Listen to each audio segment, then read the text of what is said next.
क्या आप चारा खरीदना चाहते हैं? येमिंग जब एक स्टॉल के पास से गुजरा तो गॉड रेस के एक सदस्य ने पूछा। थोक में छूट मिल रही है, देखना चाहेंगे? येमिंग रुक गया और भावहीन होकर पूछा, तुम्हारे पास कितने हैं? गॉड रेस के सदस्य ने हंसते हुए कहा, लगभग 1.9 मिलियन ट्रिलियन, केवल 100 बिलियन शाश्वत सिक्कों के लिए। येमिंग ने हिसाब लगाया कि यह कीमत ब्राइट मून के बताए गए दाम का मात्र 1/50वां हिस्सा थी। उसने सिर हिलाते हुए कहा, ठीक है, मैं इन्हें ले लूंगा। इतना कहकर दोनों पक्षों ने पैसों और सामान का लेन देन किया। मानव जाति के सभी गुलाम अंतरिक्षीय वलयों के भीतर समाहित थे और गिनती सही थी। ठीक इसी तरह येमिंग व्यापार बाजार में घूम रहा था और अपने पास मौजूद सारी दौलत भगवान जाति के ग्राहक द्वारा निवेश किए गए 1 खरबों का इस्तेमाल करके 30 वर्ष से अधिक आयु के 20 खरब मानव जाति के गुलामों को खरीद रहा था। इस प्रक्रिया में ज़्यादा समय नहीं लगा। उसने तुरंत एक टेलीपोर्टेशन रिंग का उपयोग करके उन सभी को अराजक महाद्वीप में स्थानांतरित कर दिया और अराजक महाद्वीप से उन्हें स्वर्गीय दाव महाद्वीप में भेज दिया। इसका उद्देश्य सच्चे देवताओं को सतर्क होने से बचाना था। आखिरकार गुलामों को अराजक महाद्वीप में भेजना उन्हें अराजक महाद्वीप का विकास कर रहे 100 कुलों को बेचने के रूप में समझाया जा सकता था। जैसे ही ये 20 खरब मानव जाति के गुलाम स्वर्गीय दाव महाद्वीप में प्रवेश कर गए, उन्हें तुरंत उत्कृष्ट देखभाल मिली। उन्हें अब दिन रात मेहनत नहीं करनी पड़ती थी, वे अच्छा भोजन कर सकते थे और उन्हें साधना करने का अवसर दिया गया। देव जाति की दृष्टि में ये मानव जाति के गुलाम बेकार और महत्वहीन थे, लेकिन येमिंग की दृष्टि में इन लोगों को पूरी तरह से स्वस्थ होने के लिए केवल कुछ वर्षों के अच्छे विश्राम और स्वास्थ्य लाभ की आवश्यकता थी, जिससे वे सामान्य लोगों की तरह साधना कर सकें और काम में भाग ले सकें। दूसरी ओर स्वर्गीय दाव महाद्वीप ने येमिंग को 1 खरब लोगों पर 100 अरब शाश्वत सिक्कों की दर से धन हस्तांतरित किया। इसका उद्देश्य दोनों पक्षों की अर्थव्यवस्थाओं को स्वतंत्र और परस्पर अव्यवहारिक बनाए रखना था। एक ओर देव जाति की ओर से येमिंग को लाभ हो सकता था और दूसरी ओर स्वर्गीय दाव महाद्वीप की जनसंख्या बढ़ सकती थी। ये दोनों पक्षों के लिए लाभप्रद स्थिति थी। इस तरह येमिंग ने एक ही लेन देन में अपनी संपत्ति को दोगुना कर लिया, 1 ट्रिलियन को 2 ट्रिलियन शाश्वत सिक्कों में बदल दिया। बेशक उनके लाभ मार्जिन को गोपनीय रखा गया और बाहरी तौर पर घोषित नहीं किया गया। लाभ का वितरण कैसे किया जाए यह उन्होंने स्वयं तय किया। 10 दिन बाद गॉड रेस का वह ग्राहक मूलधन और ब्याज निकालने के लिए वापस आया। अंतिम गणना के बाद येमिंग ने वास्तव में उसे 10% लाभ दिया था। मूलधन और ब्याज मिलाकर ग्राहक को 1.1 ट्रिलियन शाश्वत सिक्के मिले। 10 दिनों में 10% की वृद्धि, क्या इसका मतलब यह नहीं होगा कि 1000 दिनों में मूल्य 36 गुना हो जाएगा? ग्राहक अत्यंत संतुष्ट था और उसने तुरंत वानली बैंक को 10 ट्रिलियन शाश्वत सिक्के सौंप दिए और 1 वर्ष की अवधि वाली मध्य चरण परियोजना का चयन किया। जहां एक था वहां दूसरे भी थे। धीरे धीरे गॉड रेस के और भी सदस्यों ने पर्याप्त लाभ की उम्मीद में बैंक में पैसा निवेश करना शुरू कर दिया। येमिंग इन गॉड रेस सदस्यों की मानसिकता को भली भांति समझता था। वह नए सदस्यों को लगातार काफ़ी अच्छा रिटर्न देता था, यहाँ तक कि अल्पकालिक निवेशों पर भी रिटर्न की दर लगभग 10% या उससे भी अधिक होती थी। इस प्रकार पहले महीने के बाद वानली बैंक में कुल जमा राशि आसानी से 3 मिलियन ट्रिलियन से अधिक हो गई। येमिंग ने इन 3 मिलियन ट्रिलियन का उपयोग 60 ट्रिलियन मानव जाति के गुलामों को खरीदने के लिए किया, जो मूल रूप से चारा बनने के लिए थे। उनके इस कार्य का ग्रेट ब्रह्मा सिटी के गुलाम बाजार पर ज़्यादा असर नहीं पड़ा, क्योंकि वे पहले से ही चारा बेच रहे थे, इसलिए किसी को कोई आपत्ति नहीं हुई। उन्होंने अनुमान लगाया कि ग्रेट ब्रह्मा सिटी में फीड बनने वाले गुलामों की संख्या 100 ट्रिलियन से अधिक थी और हर दिन बड़ी मात्रा में नए गुलाम पैदा हो रहे थे। वानली बैंक के संचालन के दूसरे महीने के दौरान ग्राहकों द्वारा किया गया कुल निवेश और भी बढ़ गया, जो 3 मिलियन ट्रिलियन को पार करते हुए 5 ट्रिलियन तक पहुंच गया। परिणामस्वरूप ग्रेट ब्रह्मा सिटी में मौजूद दास येमिंग की मांग को पूरा करने में असमर्थ हो गए और उन्होंने अन्य 35 शहरों में आक्रामक रूप से फीड खरीदना शुरू कर दिया। तीसरे महीने तक उनके द्वारा अधिग्रहित दासों की संख्या 1 मिलियन ट्रिलियन से भी अधिक हो गई। स्वर्गीय दाव महाद्वीप की कुल जनसंख्या अंततः 1 मिलियन ट्रिलियन से अधिक हो गई। इतनी विशाल जनसंख्या के कारण स्वर्गीय दाव महाद्वीप पर बोझ तुरंत ही बहुत बढ़ गया। उच्च गुणवत्ता वाली फसलें, जो पहले पर्याप्त मात्रा में थीं, अब पर्याप्त नहीं रह गईं। इन लोगों को बसाने और कृषि भूमि आवंटित करने की आवश्यकता के कारण स्वर्गीय दाव महाद्वीप में अराजकता फैल गई। सौभाग्य से येमिंग ने वर्षों से पर्याप्त संपत्ति बना रखी थी, इसलिए फिलहाल स्थिति को संभालना असंभव नहीं था। जब ये 1 करोड़ खरब मानव जाति के गुलाम पीढ़ियों से गुलामी झेलते हुए स्वर्गिक दाव महाद्वीप में प्रवेश कर रहे थे, तो उन्हें इस बात का जरा भी अंदाजा नहीं था कि मनुष्य ऐसा जीवन भी जी सकते हैं, और न ही वे कल्पना कर सकते थे कि मनुष्यों का भी कोई सम्मान हो सकता है। जब उनके सामने ऐसे व्यंजन परोसे गए जिन्हें उन्होंने पहले कभी नहीं खाया था और ऐसे कपड़े परोसे गए जिन्हें उन्होंने पहले कभी नहीं पहना था, तो उनमें से अधिकांश ने वास्तव में उन्हें स्वीकार करने की हिम्मत नहीं की। इस समय येमिंग के असली शरीर ने सुपर इंजीनियरिंग चींटियों के मामले से निपट लिया था और करोड़ों करोड़ों आम लोगों का सामना करते हुए उसे भी सिरदर्द महसूस हो रहा था। सौभाग्य से गुलामी से आए इन लोगों की मांगें अधिक नहीं थीं, उन्हें भोजन और वस्त्र मिलने मात्र से ही संतुष्टि मिल जाती थी। हेवनली दाओ सेक्ट में शियाओ तियान और येमिंग आमने सामने बैठे थे। येमिंग गंभीर भाव से किसी महत्वपूर्ण मुद्दे पर विचार कर रहे थे। शियाओ तियान चुप रहे, मानो उनके निर्णय की प्रतीक्षा कर रहे हों।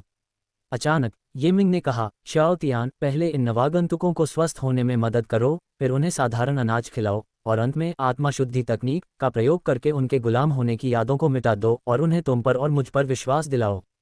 शियाओ तियान ने जवाब दिया, मेरे बड़े भाई को आखिरकार सच्चाई का पता चल गया है। पता चला कि येमिंग आत्मा शुद्धि तकनीक का प्रयोग करने को लेकर दुविधा में था। आत्मा शुद्धि तकनीक इन लोगों का पूरी तरह से मस्तिष्क धुलाई करने के बराबर थी, जिससे वे अपनी प्रवृत्ति और भावनाओं को खो बैठते थे और केवल पूजा पाठ और परिश्रम करने वाले शुद्ध अनुयायी बन जाते थे। गुलामी से तो ये कहीं बेहतर था, लेकिन इससे वे अपनी पहचान और व्यक्तित्व खो देते थे। लेकिन अगर वह ऐसा नहीं करता तो इन लोगों की गहरी जड़ें जमा चुकी गुलामी दूसरों में भी फैल जाती, जिससे स्वर्गिक दाओ महाद्वीप पर सभ्यता की प्रगति बाधित हो जाती। इसके अलावा तलवार की धार के लिए अच्छे स्टील का इस्तेमाल जरूरी है। येमिंग सीमित संसाधनों और ऊर्जा को ऐसे लोगों पर बर्बाद नहीं कर सकता था जो लगभग पूरी तरह से निराश थे। उसने फैसला किया कि वह इन सभी का मस्तिष्क परिवर्तन करवाएगा, उन्हें उचित पुनर्वास देगा और उन्हें अनुयायी बना देगा। येमिंग ने आह भरी, सचमुच कोई और रास्ता नहीं है। एक बार ये लोग विश्वासी बन जाएं, तो हम उन्हें शादी करने और संतान पैदा करने देंगे। जब उनकी संतानें पैदा होंगी तो वे अपनी दास्ता त्याग देंगे और सच्चे मानवीय स्वभाव को अपना लेंगे। इस तरह 20 साल से भी कम समय में स्वर्गिक दाओ महाद्वीप को अपने सच्चे 1 करोड़ खरब नागरिक प्राप्त हो जाएंगे। शियाओ तियान ने कहा, 1 करोड़ खरब विश्वासियों की आस्था की शक्ति अपार है। बड़े भाई, आप आस्था के फल को बड़ी मात्रा में काट सकते हैं और उन्हें इकट्ठा करके इन दासों की अगली पीढ़ी का पालन पोषण कर सकते हैं। येमिंग ने सिर हिलाते हुए कहा, हाँ, मेरा यही इरादा है। शियाओ तियान, मैं तुम्हारी आधी आस्था ले लूंगा, कंजूसी मत करना। शियाओ तियान ने समझाया, बड़े भाई, शायद आपको ये पता न हो, लेकिन चाहे कोई व्यक्ति कई देवताओं में विश्वास करे या केवल एक देवता में, प्रत्येक देवता को दी जाने वाली आस्था की शक्ति बराबर होती है। येमिंग, दूसरे शब्दों में, चाहे मैं शामिल रहूं या न रहूं, आपकी आस्था की शक्ति अपरिवर्तित रहती है। शियाओ तियान ने सिर हिलाते हुए कहा, बिल्कुल सही। येमिंग हंसते हुए बोला, ये बहुत बढ़िया है। ठीक है, जाओ और आगे बढ़ो। अगले ही क्षण नवगठित मानव जाति के प्रत्येक दास के मन में येमिंग और शियाओ तियान की छवियां उभर आईं। येमिंग स्वयं को स्वर्गीय बड़े भाई और शियाओ तियान स्वयं को स्वर्गीय छोटे भाई कहते थे। दोनों स्वयं को स्वर्गीय दाओ महाद्वीप के सर्वोच्च देवता, उन्हें बचाने वाले दयालु देवता घोषित करते थे। विपत्ति से बच निकलने के बाद ये दास कृतज्ञता से भर उठे थे। शियाओ तियान द्वारा मस्तिष्क में बदलाव किए जाने के बाद उन्होंने तुरंत पूजा अर्चना में सिर झुकाया और उनमें आस्था की प्रबल शक्ति प्रवाहित हुई। आस्था की यह शक्ति सीधे येमिंग के असीम सागर में प्रकट हुई, जहां उनके द्वारा निर्मित 1 लाख बलि देवता एक के बाद एक प्रकट होकर आस्था की शक्ति को अवशोषित करने लगे। पल भर में एक के बाद एक आस्था के बीच समुद्र में गिरे, जड़ पकड़ ली, अंकुरित हुए, आस्था के वृक्ष में तब्दील हो गए और तेजी से आस्था के फल देने लगे। पूरा असीम सागर लगभग आस्था के वृक्ष से ढक गया, जिनकी कुल संख्या 100 खरब से भी अधिक थी। विश्वास का एक वृक्ष प्रतिदिन एक बार फल देता है, जिससे प्रति फसल 36,000 फल प्राप्त होते हैं। इस प्रकार प्रति वर्ष कुल 13.14 करोड़ फल प्राप्त होते हैं। 100 खरब वृक्ष प्रति वर्ष 131.4 करोड़ खरब से अधिक विश्वास के फल दे सकते हैं। यहाँ तक कि जब विश्वास के फल बाजार में व्यापक रूप से उपलब्ध हों, तब भी एक फल का मूल्य हजारों अनंत सिक्कों के बराबर होता है। दूसरे शब्दों में, इन विश्वास के वृक्षों का वार्षिक उत्पादन मूल्य सैकड़ों अरबों खरबों तक पहुंचता है। दुर्भाग्यवश आस्था का ये फल केवल मानव जाति के लिए ही कारगर है, इसलिए इसे पूरी तरह बेचा नहीं जा सकता। इसका मुख्य उद्देश्य मानव जाति को उन्नत बनाना और जीनों को अनुकूलित करना है, और इसकी बहुत थोड़ी मात्रा ही बाजार में उपलब्ध कराई जाती है। येमिंग ने पहले ही हिसाब लगा लिया था कि वह हर साल बाहरी तौर पर केवल 1 ट्रिलियन आस्था फल ही बेचेगा, जो अन्य मानव सभ्यताओं को बेचेगा। आस्था फलों का अधिकांश भाग सीधे स्वर्गिक दाओ महाद्वीप पर ही उपभोग किया जाएगा, जिससे मानवता, विशेषकर स्वर्गिक दाओ संप्रदाय के शिष्यों का विकास होगा। हालांकि उसने कीमत बहुत अधिक नहीं बढ़ाई, बल्कि इसे केवल 10,000 शाश्वत सिक्कों पर निर्धारित किया। इस तरह स्वर्गिक दाओ महाद्वीप को वार्षिक राजस्व में अतिरिक्त 10 ट्रिलियन शाश्वत सिक्के प्राप्त होंगे। हेवनली ट्रेजर पवेलियन पहले से ही 500 से अधिक महान लोगों में कारोबार कर रहा था। जैसे ही आस्था फल का ये पहला बैच जारी हुआ, इसकी बिक्री तुरंत हर जगह शुरू हो गई। उम्मीद के मुताबिक 10,000 शाश्वत सिक्कों की कीमत ने सभी महान लोगों के साधकों को इसे पाने के लिए बेताब कर दिया और उन्होंने तुरंत सारा स्टॉक खरीद लिया। ये याद रखना जरूरी है कि यह आस्था फल एक समय नीलामी में 500 मिलियन की भारी कीमत पर बिका था, इसलिए अब इसे केवल 10,000 शाश्वत सिक्कों में बेचना स्वाभाविक रूप से खरीदारी की होड़ में बदल गया। दरअसल येमिंग ने 2 कारणों से कीमत इतनी कम रखी। पहला, वह समझता था कि मानव जाति के साधकों की खर्च करने की क्षमता सीमित है, और अगर कीमत बहुत अधिक होती तो अधिकांश लोग इसे खरीद नहीं पाते। दूसरा, एक बार जब आस्था का फल बाजार में व्यापक रूप से उपलब्ध हो जाता तो कीमत में देर सवेर गिरावट आना तय था, इसलिए कीमत बहुत अधिक रखना उचित नहीं था। पहले दिन हेवनली ट्रेजर पवेलियन ने कुल 5 मिलियन आस्था फल बेचे, जिससे 500 ट्रिलियन शाश्वत सिक्के राजस्व के रूप में प्राप्त हुए। ये धन तुरंत एकत्र किया गया और समय स्थान दिव्य क्षेत्र में टेलीपोर्ट कर दिया गया, जहां ये थोर का रूप धारण किए हुए ये मिंग के हाथों में पहुंच गया। 500 ट्रिलियन अनंत सिक्के तुरंत प्राप्त होते ही ये मिंग में ऊर्जा का संचार हुआ। एक और, उसने इस धन का उपयोग मानव जाति के दासों को बड़े पैमाने पर खरीदने के लिए किया। वहीं दूसरी ओर उसने बड़ी मात्रा में दिव्य कवच और दिव्य हथियार, विशेष रूप से दिव्य श्रेणी के दिव्य कवच, खरीदना शुरू कर दिया। ग्रेट ब्रह्मा सिटी के सबसे बड़े दिव्य कवच थोक बाजार में ये मिंग 3 दिनों से घूम रहा था। वह जानता था कि यहाँ सबसे बेहतरीन और सबसे महंगे दिव्य कवच खरीदे जा सकते हैं। पिछले कुछ दिनों से वह ये देख रहा था और विचार कर रहा था कि किस प्रकार का दिव्य कवच खरीदना है और कितनी कीमत का।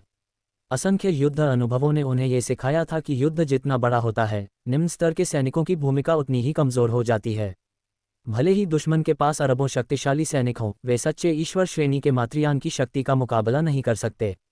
इसलिए गहन विचार विमर्श के बाद उन्होंने केवल 0 ईश्वर श्रेणी का दिव्य कवच खरीदने का निर्णय लिया। 0 ईश्वर क्षेत्र, जो दीर्घायु सर्वोच्च का क्षेत्र है, 9 श्रेणियों में विभाजित है, जो क्रमशः प्रथम चरण सर्वोच्च से लेकर 9वें चरण सर्वोच्च तक के अनुरूप हैं। थोक बाजार बहुत बड़ा था, जिसमें एक से अधिक मालिक और अनगिनत विक्रेता थे। उसे कोई जल्दी नहीं थी और वह एक के बाद एक दुकान देखता रहा। अंत में वह एक अपेक्षाकृत बड़े स्टोर पर पहुंचा। ये स्टोर कई हजार एकड़ में फैला हुआ था और प्रदर्शनी हॉल विभिन्न शैलियों के दिव्य कवच से भरा हुआ था। ये मिंग के आते ही मालिक उनका स्वागत करने के लिए बाहर आ गया। ऐसा लगा जैसे उसने ये मिंग की असाधारणता को भांप लिया हो और मुस्कुराते हुए पूछा, इस विशिष्ट अतिथि को किस श्रेणी के दिव्य कवच की आवश्यकता है? ये मिंग मुस्कुराते हुए बोला, मैनेजर साहब, मैं बड़ी मात्रा में world God rank divine armour खरीदना चाहता हूँ। इसकी कीमत क्या है? एक बड़ी खरीदारी के बारे में सुनकर मालिक की आंखें चमक उठीं और वह हंसते हुए बोला, भाई, दिव्य कवच कई प्रकार के होते हैं और एक ही श्रेणी के कवच की कीमत भी अलग अलग होती है। यह इस बात पर निर्भर करता है कि आप किस श्रेणी का कवच खरीदना चाहते हैं। ये मिंग ने एक नज़र डाली और बेतरतीब ढंग से इशारा करते हुए कहा, ये सेट। जिस दिव्य कवच की ओर उसने इशारा किया वह पूरी तरह से सुनहरा था, जो देखने में बेहद भव्य और शक्तिशाली लग रहा था। मालिक ने मुस्कुराते हुए कहा, यह 9वीं श्रेणी का शून्य देवता श्रेणी का दिव्य कवच है, जिसे टाइरानोसोरस दिव्य कवच कहते हैं। इसे पहनने के बाद कोई भी असीम शक्ति वाले प्राचीन टाइरानोसोरस में रूपांतरित हो सकता है। इसकी थोक कीमत कम से कम 3 अरब अनंत सिक्के है। ये मिंग ने हिसाब लगाया। स्वर्गिक दाव महाद्वीप में प्रथम चरण के सर्वोच्च कठपुतली को बनाने की लागत कम से कम 8 अरब शाश्वत सिक्के थी। यहाँ दिव्य कवच को 3 अरब में बेचना कठपुतली बनाने की तुलना में कहीं अधिक किफ़ायती था। उसने अन्य कठपुतलियों की कीमतों के बारे में पूछा। Void God rank divine armour के प्रत्येक रैंक में वृद्धि के साथ कीमत 2 से 10 गुना तक बढ़ जाती थी। कीमतों और श्रेणियों से परिचित होने के बाद उसने तुरंत ऑर्डर दे दिया। केवल प्रथम श्रेणी के void God rank divine armour के लिए ही उसने 5 प्रकारों में 80,000 सेट खरीदे, जिनकी औसत कीमत प्रति सेट 60 ट्रिलियन इटर्नल कॉइन थी और कुल मिलाकर 480 क्वाड्रिलियन इटर्नल कॉइन का भुगतान किया। ऐसा इसलिए हुआ क्योंकि उसने पर्याप्त मात्रा में सामान खरीदा और दूसरे पक्ष ने उसे छूट दी, अन्यथा कीमत और भी अधिक होती। ये मिंग का इरादा वाकई व्यापार करने का था। माल प्राप्त करने के बाद उसने तुरंत उसे स्वर्गिक महाद्वीप में स्थित अपने मूल शरीर को बेच दिया और प्रत्येक वस्तु पर 100% लाभ कमाया। इस लेन देन से उसके हाथ में 960 खरब शाश्वत सिक्के जमा हो गए। ये मिंग के मूल शरीर को स्वर्गिक दाव महाद्वीप में दिव्य कवच प्राप्त होने के बाद उन्होंने गुप्त रूप से स्वर्गिक दाव महाद्वीप के लिए शुवांजी गार्ड नामक एक रक्षक दल का गठन किया। इसका नाम शुवांजी गार्ड नष्ट हो चुकी सभ्यता, शुवांजी सभ्यता की स्मृति में रखा गया था। शुवांजी गार्ड में 80,000 लोग थे, जिन्हें 5 टुकड़ियों में विभाजित किया गया था। प्रत्येक टुकड़ी अलग अलग प्रकार के दिव्य कवच धारण करती थी और प्रत्येक टुकड़ी में 16,000 लोग थे। दिव्य कवच धारण करने के बाद ये लोग 9वें चरण के सर्वोच्च विशेषज्ञ बन गए। कल्पना कीजिए कि 80,000 9वें चरण के सर्वोच्च विशेषज्ञों से युक्त एक रक्षक दल कितना शक्तिशाली होगा। हालांकि ये तो सिर्फ पहला कदम था। भविष्य में येमिंग और भी दिव्य कवच, दिव्य हथियार, कठपुतलियां, युद्धपोत आदि खरीदेगा। येमिंग द्वारा कई लेन देन करने के बाद सच्चे देवता अबिस को इसका आभास हुआ। उनके चेतना सागर में स्थित दिव्य प्रतिमा प्रकाशित हुई और उन्हें एक संदेश प्राप्त हुआ। निष्ठावान भक्त थोर ने एक नवीन और प्रभावी आर्थिक संस्था, एक बैंक की स्थापना की है, जिससे महान ब्रह्मा नगर की सभ्यता में महत्वपूर्ण योगदान दिया गया है और उन्हें पुरस्कृत किया जाना चाहिए। अगले ही क्षण येमिंग ने बैंक के ऊपर आकाश में सच्चे देवता अबिस का साया देखा।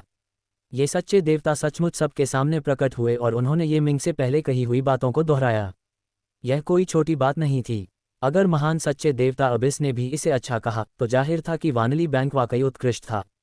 इस प्रकार रातों रात वानली बैंक का कारोबार जबरदस्त बढ़ गया। महज एक दिन में कई प्रमुख ताकतों और परिवारों ने वानली बैंक में भारी पूंजी जमा कर दी। दिन खत्म होने पर येमिंग ये देखकर दंग रह गया कि अकेले आज ही 230 क्वाड्रिलियन से अधिक शाश्वत सिक्के जमा हो चुके थे। यकीनन ये लोकप्रियता कुछ समय तक बनी रहेगी। पता ही नहीं चला और एक महीना बीत गया। इस महीने के दौरान वानली बैंक की नई संपत्ति 3200 क्वाड्रिलियन से अधिक हो गई। इतना ही नहीं, इनमें से अधिकांश निवेश लंबी अवधि के थे, जो 3 साल से लेकर 10 साल या उससे भी अधिक समय तक के लिए थे। धन हाथ में आने के बाद येमिंग ने और अधिक मानव दास, दिव्य कवच और दिव्य हथियार खरीदने की तैयारी की। हालांकि इससे पहले कि वह कुछ शुरू कर पाता, उसके सामने एक और अवसर प्रकट हो गया। इस दिन सच्चे ईश्वर अबिस ने महान ब्रह्मा नगर में स्थित सभी देववंशियों से चेतना के सागरों के माध्यम से कहा, मेरे लोगों, मैंने राक्षसों का अड्डा खोज लिया है। यह एक गुप्तायाम है। राक्षसों की संख्या बहुत अधिक है, लगभग 1 अरब खरब। 36 नगरों के सच्चे देवताओं के बीच परामर्श के बाद राक्षसों के अड्डे पर आक्रमण करने का निर्णय लिया गया है। इस अभियान में बहुत अधिक ऊर्जा खर्च होगी, इसलिए लोगों को एकजुट होना होगा। जिनके पास धन है वे धन का योगदान दें और जिनके पास शक्ति है वे सैन्य निधि जुटाने के लिए शक्ति का योगदान दें। पुरानी व्यवस्था के अनुसार इस युद्ध की लूट का वितरण युद्ध सामग्री में किए गए योगदान के अनुपात में किया जाएगा। दानव लाखों वर्षों से एकांतवास में रहे हैं और उन्होंने अथाह धन संचित किया है। इस निवेश में नुकसान की संभावना अत्यंत कम है। मुझे आशा है कि जनता उत्साहपूर्वक इसमें भाग लेगी। येमिंग दंग रह गया। राक्षसों पर हमला। उसने तुरंत कबीले के मुखिया स्टॉक से इस बारे में बात करने के लिए संपर्क किया, क्योंकि दूसरे पक्ष को अधिक अनुभव था। येमिंग का इरादा सुनकर स्टॉक ने बार बार हाथ हिलाते हुए कहा, थोर, जल्दबाजी मत करो। हालांकि महान सच्चे ईश्वर ने हमें सैन्य निधि लगाने के लिए कहा है। क्या तुम जानते हो, इतिहास में राक्षसों के खिलाफ युद्धों में देव जाति को लाभ से कहीं अधिक हानि हुई है।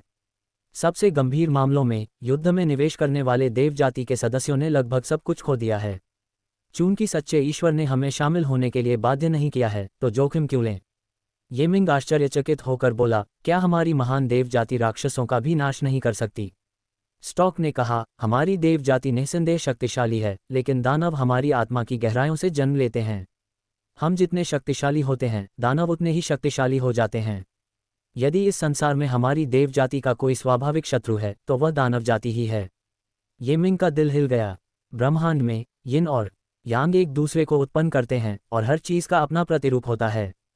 चूंकि देव जाति इतनी शक्तिशाली थी, इसलिए स्वाभाविक रूप से उनका एक शत्रु था और वह शत्रु दानव जाति थी। उसने आगे कुछ नहीं पूछा, बल्कि आसपास के देववंशियों की प्रतिक्रियाओं का अवलोकन किया। जैसा कि स्टॉक ने भविष्यवाणी की थी, बहुत कम लोग ही भाग लेने को तैयार थे। आखिरकार पहले इतनी बार हारने के बाद कोई भी इतना मूर्ख नहीं था कि अपना पैसा बर्बाद करे। हालांकि अब इसके संक्षिप्त शब्दों से उसने अनुमान लगाया कि इस अभियान का पैमाना बहुत बड़ा था, क्योंकि 36 शहरों के सभी सच्चे देवता इसमें भाग ले रहे थे। सैन्य निधि की तैयारी में योगदान देना भी एक महत्वपूर्ण योगदान माना जाता है। क्यों न मैं इस धन का कुछ हिस्सा ही निवेश करने का प्रयास करूं? उन्होंने तुरंत निर्णय लिया और 2000 क्वाड्रिलियन शाश्वत सिक्के निवेश करने का फैसला किया। निर्णय लेने के बाद उन्होंने अपने चेतना सागर में स्थित दिव्य प्रतिमा से संपर्क किया और अबिस ने तुरंत प्रतिक्रिया दी। मेरे बच्चे, आज तुमने जो चुनाव किया है उस पर तुम्हें गर्व होना चाहिए। ये कहने के बाद येमिंग के मन में और अधिक विस्तृत जानकारी प्रकट हुई। पता चला कि राक्षसों पर किया गया ये हमला बेहद महंगा साबित हुआ, जिसमें कुल निवेश 20,000 क्वाड्रिलियन से भी अधिक था। येमिंग द्वारा निवेश किया गया 2000 क्वाड्रिलियन तो इसके 10वें हिस्से से भी कम था। और जैसा कि उसने अनुमान लगाया था, यह एक निर्णायक युद्ध था। अंतरिक्ष समय देव वंश ने अंतरिक्ष समय विनाश सरणी को सक्रिय करके एक ही झटके में राक्षस जाति का सफाया कर दिया। ये जानकारी मिलते ही येमिंग को राहत मिली। स्पेस टाइम गॉड क्लैन के इतने दृढ़ संकल्प को देखते हुए 2000 क्वाड्रिलियन का ये निवेश घाटे का कारण नहीं होना चाहिए, और अगर घाटा होता भी है तो वह बहुत ज्यादा नहीं होगा। स्वर्गीय दाओ महाद्वीप में ये मिंग का मूल शरीर अधिकांश समय साधना में व्यतीत करता था, जबकि बाहरी मामलों का अधिकांश भाग उसके जीवन प्रतिरूप द्वारा संभाला जाता था। वह कुछ समय से दिव्य प्रकाश क्षेत्र में था और उसने बड़ी संख्या में आस्थाफल अर्जित कर लिए थे।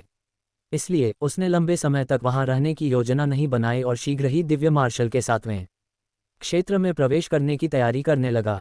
लेकिन उससे पहले ये मिंग ने महान लुओ स्वर्गलोक जाने का फैसला किया। महान लुओ स्वर्गलोक मानव निवास के लिए उपयुक्त एक आयाम था जिसे मानव पूर्वज ने अंतरिक्ष समय को उलटकर और उस अराजकता में प्रवेश करके जबरदस्ती खोला था। दुर्भाग्य से महान लुओ स्वर्गलोक अभी अर्धनिर्मित था और पूरी तरह से विकसित नहीं हुआ था। मानव पूर्वज की स्मृतियों ने ये मिंग को बताया कि मानव सम्राट की विफलता का पहला कारण समय की कमी और दूसरा अपर्याप्त संसाधन थे।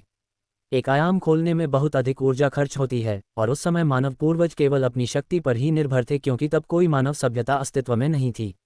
बाद की सभी मानव सभ्यताएं धीरे धीरे उसी समय से विकसित हुईं। उसने इस समय महान लुओ स्वर्गलोक की खोज करने का एक और कारण चुना, वहां अधिक से अधिक मानव दासों को बसाना।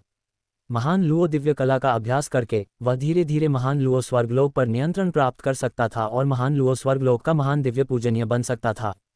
उसके बाद ये मानव दास वहां रह सकते थे और अपनी संख्या बढ़ा सकते थे, जिससे जनसंख्या लगातार बढ़ती रहती और धीरे धीरे उनकी दासता की प्रवृत्ति समाप्त हो जाती। जैसे ही ये मिंग रवाना होने की तैयारी कर रहा था, ऑक्स ब्रेकिंग हेवन आ गया। ये ऑक्स ब्रेकिंग हेवन उसका दोस्त था जिससे वह कैस असेंबली में मिला था। ये साथी पहले ही आधे साल से ज्यादा समय से नश्वर दुनिया में रह रहा था, खा पीकर मौज मस्ती कर रहा था और अपने कर्तव्यों की उपेक्षा कर रहा था। अचानक उसे देखकर ये मिंग हैरान रह गया और उसने पूछा, मुझे लगा था कि तुम हमेशा खेलते रहोगे। ऑक्स ब्रेकिंग हेवन के चेहरे पर मुस्कान थी और उसने कहा, भाई तुम सच्चे दोस्त हो, तुमने मुझे भरपूर खाना और मनोरंजन दिया है। मैं मुफ्त में खा पी नहीं सकता। बताओ, क्या तुम्हें किसी चीज़ में मदद चाहिए? ये मिंग ने मन ही मन सोचा कि वह महान लुओ स्वर्गलोक की खोज में जाने ही वाला है, तो क्यों न इस बच्चे को भी साथ ले जाए, और उसने स्थिति समझाई। ऑक्स ब्रेकिंग हेवन ने मुंह बनाकर कहा, भाई मैं तुम्हें हतोत्साहित करने की कोशिश नहीं कर रहा हूं, लेकिन बेहतर होगा कि तुम महान लुओ स्वर्गलोक की खोज छोड़ दो। ये मिंग उत्सुक था, क्यों? बेल स्वर्ग तोड़ते हुए। वास्तव में कई शक्तिशाली प्राणी उस महान लुओ स्वर्ग क्षेत्र में गए हैं, लेकिन कोई भी प्रवेश नहीं कर सका। इसका कारण यह है कि महान लुओ स्वर्ग क्षेत्र के बाहर कुछ प्रतिबंध हैं, जहां केवल मनुष्य ही प्रवेश कर सकते हैं, और इन मनुष्यों को महान लुओ दिव्य कला का अभ्यास करने में सक्षम होना चाहिए। इसी कारण से कुछ अराजक प्राणियों ने अच्छी योग्यता वाले मनुष्यों की खोज की और उन्हें महान लुओ दिव्य कला का अभ्यास करने के लिए मजबूर किया, लेकिन अनगिनत वर्षों में एक भी सफल नहीं हुआ है। ये मिंग जानता था कि महान लुओ दिव्य कला का अभ्यास करना कठिन है, लेकिन उसे इतनी कठिनाई की उम्मीद नहीं थी। उसने कुछ देर सोचा और फिर कहा, मुझे कोशिश तो करनी ही होगी। ऑक्स ब्रेकिंग हेवन ने अपना सिर झुकाया और सोचते हुए कहा, मुझे लगता है कि तुम्हें अपने साथ कुछ महान शाश्वत देवताओं को लाना चाहिए। अकेले जाना बिल्कुल भी काम नहीं करेगा। ये मिंग हैरान था, क्यों? बेल द्वारा स्वर्ग तोड़ना। वह मानव पूर्वज एक शक्तिशाली व्यक्तित्व था जिसने अंतरिक्ष समय को बलपूर्वक उलटकर उस युग में वापसी की जब अराजकता पहली बार प्रकट हुई थी, और सबसे उपयुक्त स्थान पर महान लुओ स्वर्गलोक की स्थापना की। यहाँ तक कि जिस स्वर्गलोक में अब देवता निवास करते हैं, वह भी उस लोक से कहीं अधिक निम्न है जहाँ महान लुओ स्वर्गलोक स्थित है। इसी कारण शक्तिशाली प्राणी अक्सर महान लुओ स्वर्गलोक के आसपास प्रकट होते हैं, सभी उस मानव पूर्वज द्वारा छोड़े गए प्रतिबंधों को तोड़कर उस लोक पर कब्जा करना चाहते हैं जहां महान लुओ स्वर्गलोक स्थित है। आप कह सकते हैं कि यह मानव पूर्वज उस व्यक्ति की तरह है जिसने एक जगह पर कब्जा तो कर लिया है लेकिन उसका उपयोग नहीं कर रहा है। यदि उसने पहले इस बहुमूल्य भूमि पर कब्जा न किया होता, तो स्वर्गलोक निश्चित रूप से वर्तमान स्थान के बजाय महान लुओ स्वर्गलोक के लोक में ही निर्मित होता। ये मिंग का हृदय प्रज्वलित हुआ और उसे अचानक एहसास हुआ कि उस समय के मानव पूर्वज ने शायद वास्तव में एक परिपूर्ण महान लुओ स्वर्ग क्षेत्र की स्थापना नहीं की होगी। उनका प्राथमिक उद्देश्य संभवतः इस आयाम पर अधिकार करना और फिर आने वालों द्वारा इसे पूर्ण करने की प्रतीक्षा करना था। ये सोचकर वह मानव पूर्वज के प्रति और भी अधिक कृतज्ञ महसूस करने लगा और मन ही मन सोचने लगा कि यदि वह मानव पूर्वज के युग का व्यक्ति होता और उनकी अद्वितीय कृपा का प्रशंसक होता तो कितना अद्भुत होता। भाई न्यू, मुझे अभी भी ग्रैंड लुओ हेवन दायरे में जाना है। लेकिन आप सही कह रहे हैं, मुझे अपने साथ कुछ इटर्नल लेवल के शक्तिशाली योद्धाओं को ले जाना चाहिए। इतना कहकर उन्होंने ओल्ड हुआंग से संपर्क किया। पिछली बार अराजकता सभा में अपनी बड़ी जीत के बाद से ओल्ड हुआंग बहुत अच्छे मूड में थे और उन्होंने ये मिंग के प्रति विनम्रता का व्यवहार भी किया। जैसे ही ये मिंग ने उससे संपर्क किया, ओल्ड हुआंग की आवाज़ तुरंत उसके कानों में गूंजी, बच्चे मुझे ढूंढ रहे हो? ये मिंग, बूढ़े हुआंग, मैं ग्रैंड लुओ स्वर्गलोक जा रहा हूँ। क्या तुम मेरे साथ आओगे? ओल्ड हुआन कुछ देर रुका और बोला, मैं जानता हूं कि तुम क्या करने जा रहे हो, लेकिन मैंने आज तक किसी को भी ग्रैंड लुओ डिवाइन आर्ट का सफलतापूर्वक अभ्यास करते नहीं देखा है। लेकिन अगर तुम जाने पर अड़े हो तो मैं तुम्हारे साथ चलूंगा। इसके बाद ये मिंग ने शियाओ तियान को पुकारा और इन दोनों शाश्वत महान देवताओं के साथ वह न्यू पोटियन को लेकर ग्रैंड लुओ स्वर्ग क्षेत्र की खोज में निकल पड़ा। दिशा सूचक यंत्र के मार्गदर्शन और शाश्वत महान देवताओं की सहायता से ग्रैंड लुओ स्वर्ग क्षेत्र को खोजना मुश्किल नहीं था। जैसे ही सभी लोग आयामों की परतों से गुजरे, उन्होंने अपने सामने एक विशाल स्वर्गीय द्वार फैला हुआ देखा। ये दिव्य द्वार कितना विशाल था! इसके अंदर 10 या 8 आकाशगंगाएं बिना भीड़भाड़ महसूस किए समा सकती थीं। उस विशाल स्वर्गीय द्वार के सामने वास्तव में 2 शाश्वत राक्षसी जानवर घूम रहे थे। इन 2 राक्षसों में से एक विशालकाय काला सांप था, जिसका शरीर आकाशगंगा जितना मोटा था। अपनी पूंछ के एक झटके से यह एक विशाल दुनिया को चकनाचूर कर सकता था। दूसरा राक्षस एक विशालकाय पक्षी था, जो पूरी तरह से सुनहरा था और उसके पंखों का फैलाव स्वर्ग के द्वार से भी बड़ा था। ये दोनों राक्षस स्वर्ग के द्वार को भेदने की कोशिश कर रहे थे, लेकिन हर बार उन्हें एक धुंधली, अलौकिक लहरदार स्क्रीन द्वारा रोक दिया जाता था। जब दोनों राक्षसों ने अन्य प्राणियों को पास आते देखा तो वे दोनों उनकी ओर देखने लगे। हालांकि जब उन्होंने ताओटी, शियाओ तियान और न्यू पोटियन को देखा तो उन्होंने अपना सिर घुमाया और उड़ गए। धिक्कार है! क्या भक्षक स्वर्ग सर्प और आकाश प्रहारक पक्षी का दिमाग गोबर से बना है? वे सचमुच मानव पूर्वज के स्वर्ग द्वार के प्रतिबंध को तोड़ना चाहते हैं। बूढ़े हुआंग ने सिर हिलाया, ये सोचते हुए कि दोनों राक्षस मूर्ख हैं। न्यू पोटियन ने अपने होंठ सिकोड़ते हुए कहा, वे दोनों हमेशा से ही मंदबुद्धि रहे हैं। स्वर्ग के द्वार पर पहुंचकर भी ये मिंग के मन में एक डर सा बना हुआ था और उसने कहा, सौभाग्य से आप लोग आ गए बूढ़े हुआंग, वरना मुझे वह बड़ा काला सांप खा जाता। ओल्ड हुआंग, आपको इस स्वर्गीय द्वार में प्रवेश करने में सक्षम होना चाहिए, लेकिन कोई नहीं जानता कि अंदर क्या है। ये मिंग ने सिर हिलाया, स्वर्ग के द्वार पर आया और धीरे धीरे आगे बढ़ा। निश्चित रूप से जब उसने लहराती हुई प्रकाश की स्क्रीन को छुआ तो स्क्रीन रोशन हो गई, उसे घेर लिया और फिर उसे अपनी ओर खींच लिया। बाहर बूढ़े हुआंग को अब ये मिंग दिखाई नहीं दे रहा था। उसने कंधे उचकाते हुए कहा, चलो बाहर ही इंतजार करते हैं। शियाओ तियान, बूढ़े हुआंग, आप ग्रैंड लुओ हेवन दायरे के बारे में कितना जानते हैं? बूढ़े हुआंग ने शियाओ तियान की ओर एक नज़र डाली और कहा, वह मानव पूर्वज बुरे विचारों से भरा हुआ था। उसने आधा अधूरा ग्रैंड लुओ स्वर्ग क्षेत्र छोड़ दिया और सबसे अच्छे आयाम पर कब्जा कर लिया। मुझे नहीं पता कि अंदर क्या है, मुझे बस इतना पता है कि अगर ये मिंग इस जगह पर नियंत्रण कर लेता है तो उसकी उपलब्धियां निश्चित रूप से मानव पूर्वज की उपलब्धियों को पार कर जाएंगी। शियाओ तियान, उस समय मानव पूर्वज कितने शक्तिशाली थे? उन्होंने शाश्वत लोक में कितने कदम उठाए थे? बूढ़े हुआंग ने अपनी आंखें सिकोड़ लीं, मानो वह सोच में डूबा हुआ हो। ये न्यू पोटियन थे जिन्होंने कहा, कम से कम दाओ रूपांतरण का शिखर, संभवतः स्वर्ग द्वार क्षेत्र भी। बूढ़े हुआंग ने धीरे से कहा, वह मानव पूर्वज स्वर्ग द्वार के क्षेत्र तक पहुंच गया होगा, आज का हटियन भी उसका मुकाबला नहीं कर सकता। शियाओ तियान, स्वर्ग द्वार क्षेत्र में होना, ये वास्तव में उल्लेखनीय है। ये बहुत दुख की बात है। अगर वे पुराने राक्षस सभी मनुष्यों के जीवन को खतरे में न डालते तो मानव पूर्वज नष्ट न होते। बूढ़े हुआंग ने कहा, कितना दुख की बात है, सचमुच बहुत दुख की बात है। इसी बीच ये मिंग के स्वर्ग द्वार में प्रवेश करने के बाद उसने एक अव्यवस्थित विस्तार देखा। वह अनंत शून्य में लटका हुआ था, चारों ओर से प्रकाश से घिरा हुआ था, और उनके सामने एक युवक खड़ा था जिसने अपने हाथ पीठ के पीछे बांध रखे थे और वह अद्वितीय गरिमा और शालीनता के साथ उपस्थित था। इस प्रेत को देखते ही ये मिंग ने तुरंत झुककर कहा, शिष्य मानव पूर्वज को प्रणाम करता है। वैसे तो उन्हें मानव पूर्वज से कई लाभ प्राप्त हुए थे, इसलिए उन्होंने स्वाभाविक रूप से मानव पूर्वज की छवि को पहचान लिया। ये छवि वास्तव में मानव पूर्वज की ही थी। मानव पूर्वज ने हल्की सी मुस्कान के साथ कहा, ये मिंग, इतनी औपचारिकता की कोई आवश्यकता नहीं है। ये मिंग आश्चर्य से उछल पड़ा और बोला, क्या मानव पूर्वज इस शिष्य को पहचानते हैं? मानव पूर्वज ने उदासीनता से कहा, चूंकि मैं अतीत में यात्रा कर सकता हूँ, इसलिए स्वाभाविक रूप से भविष्य में भी यात्रा कर सकता हूँ।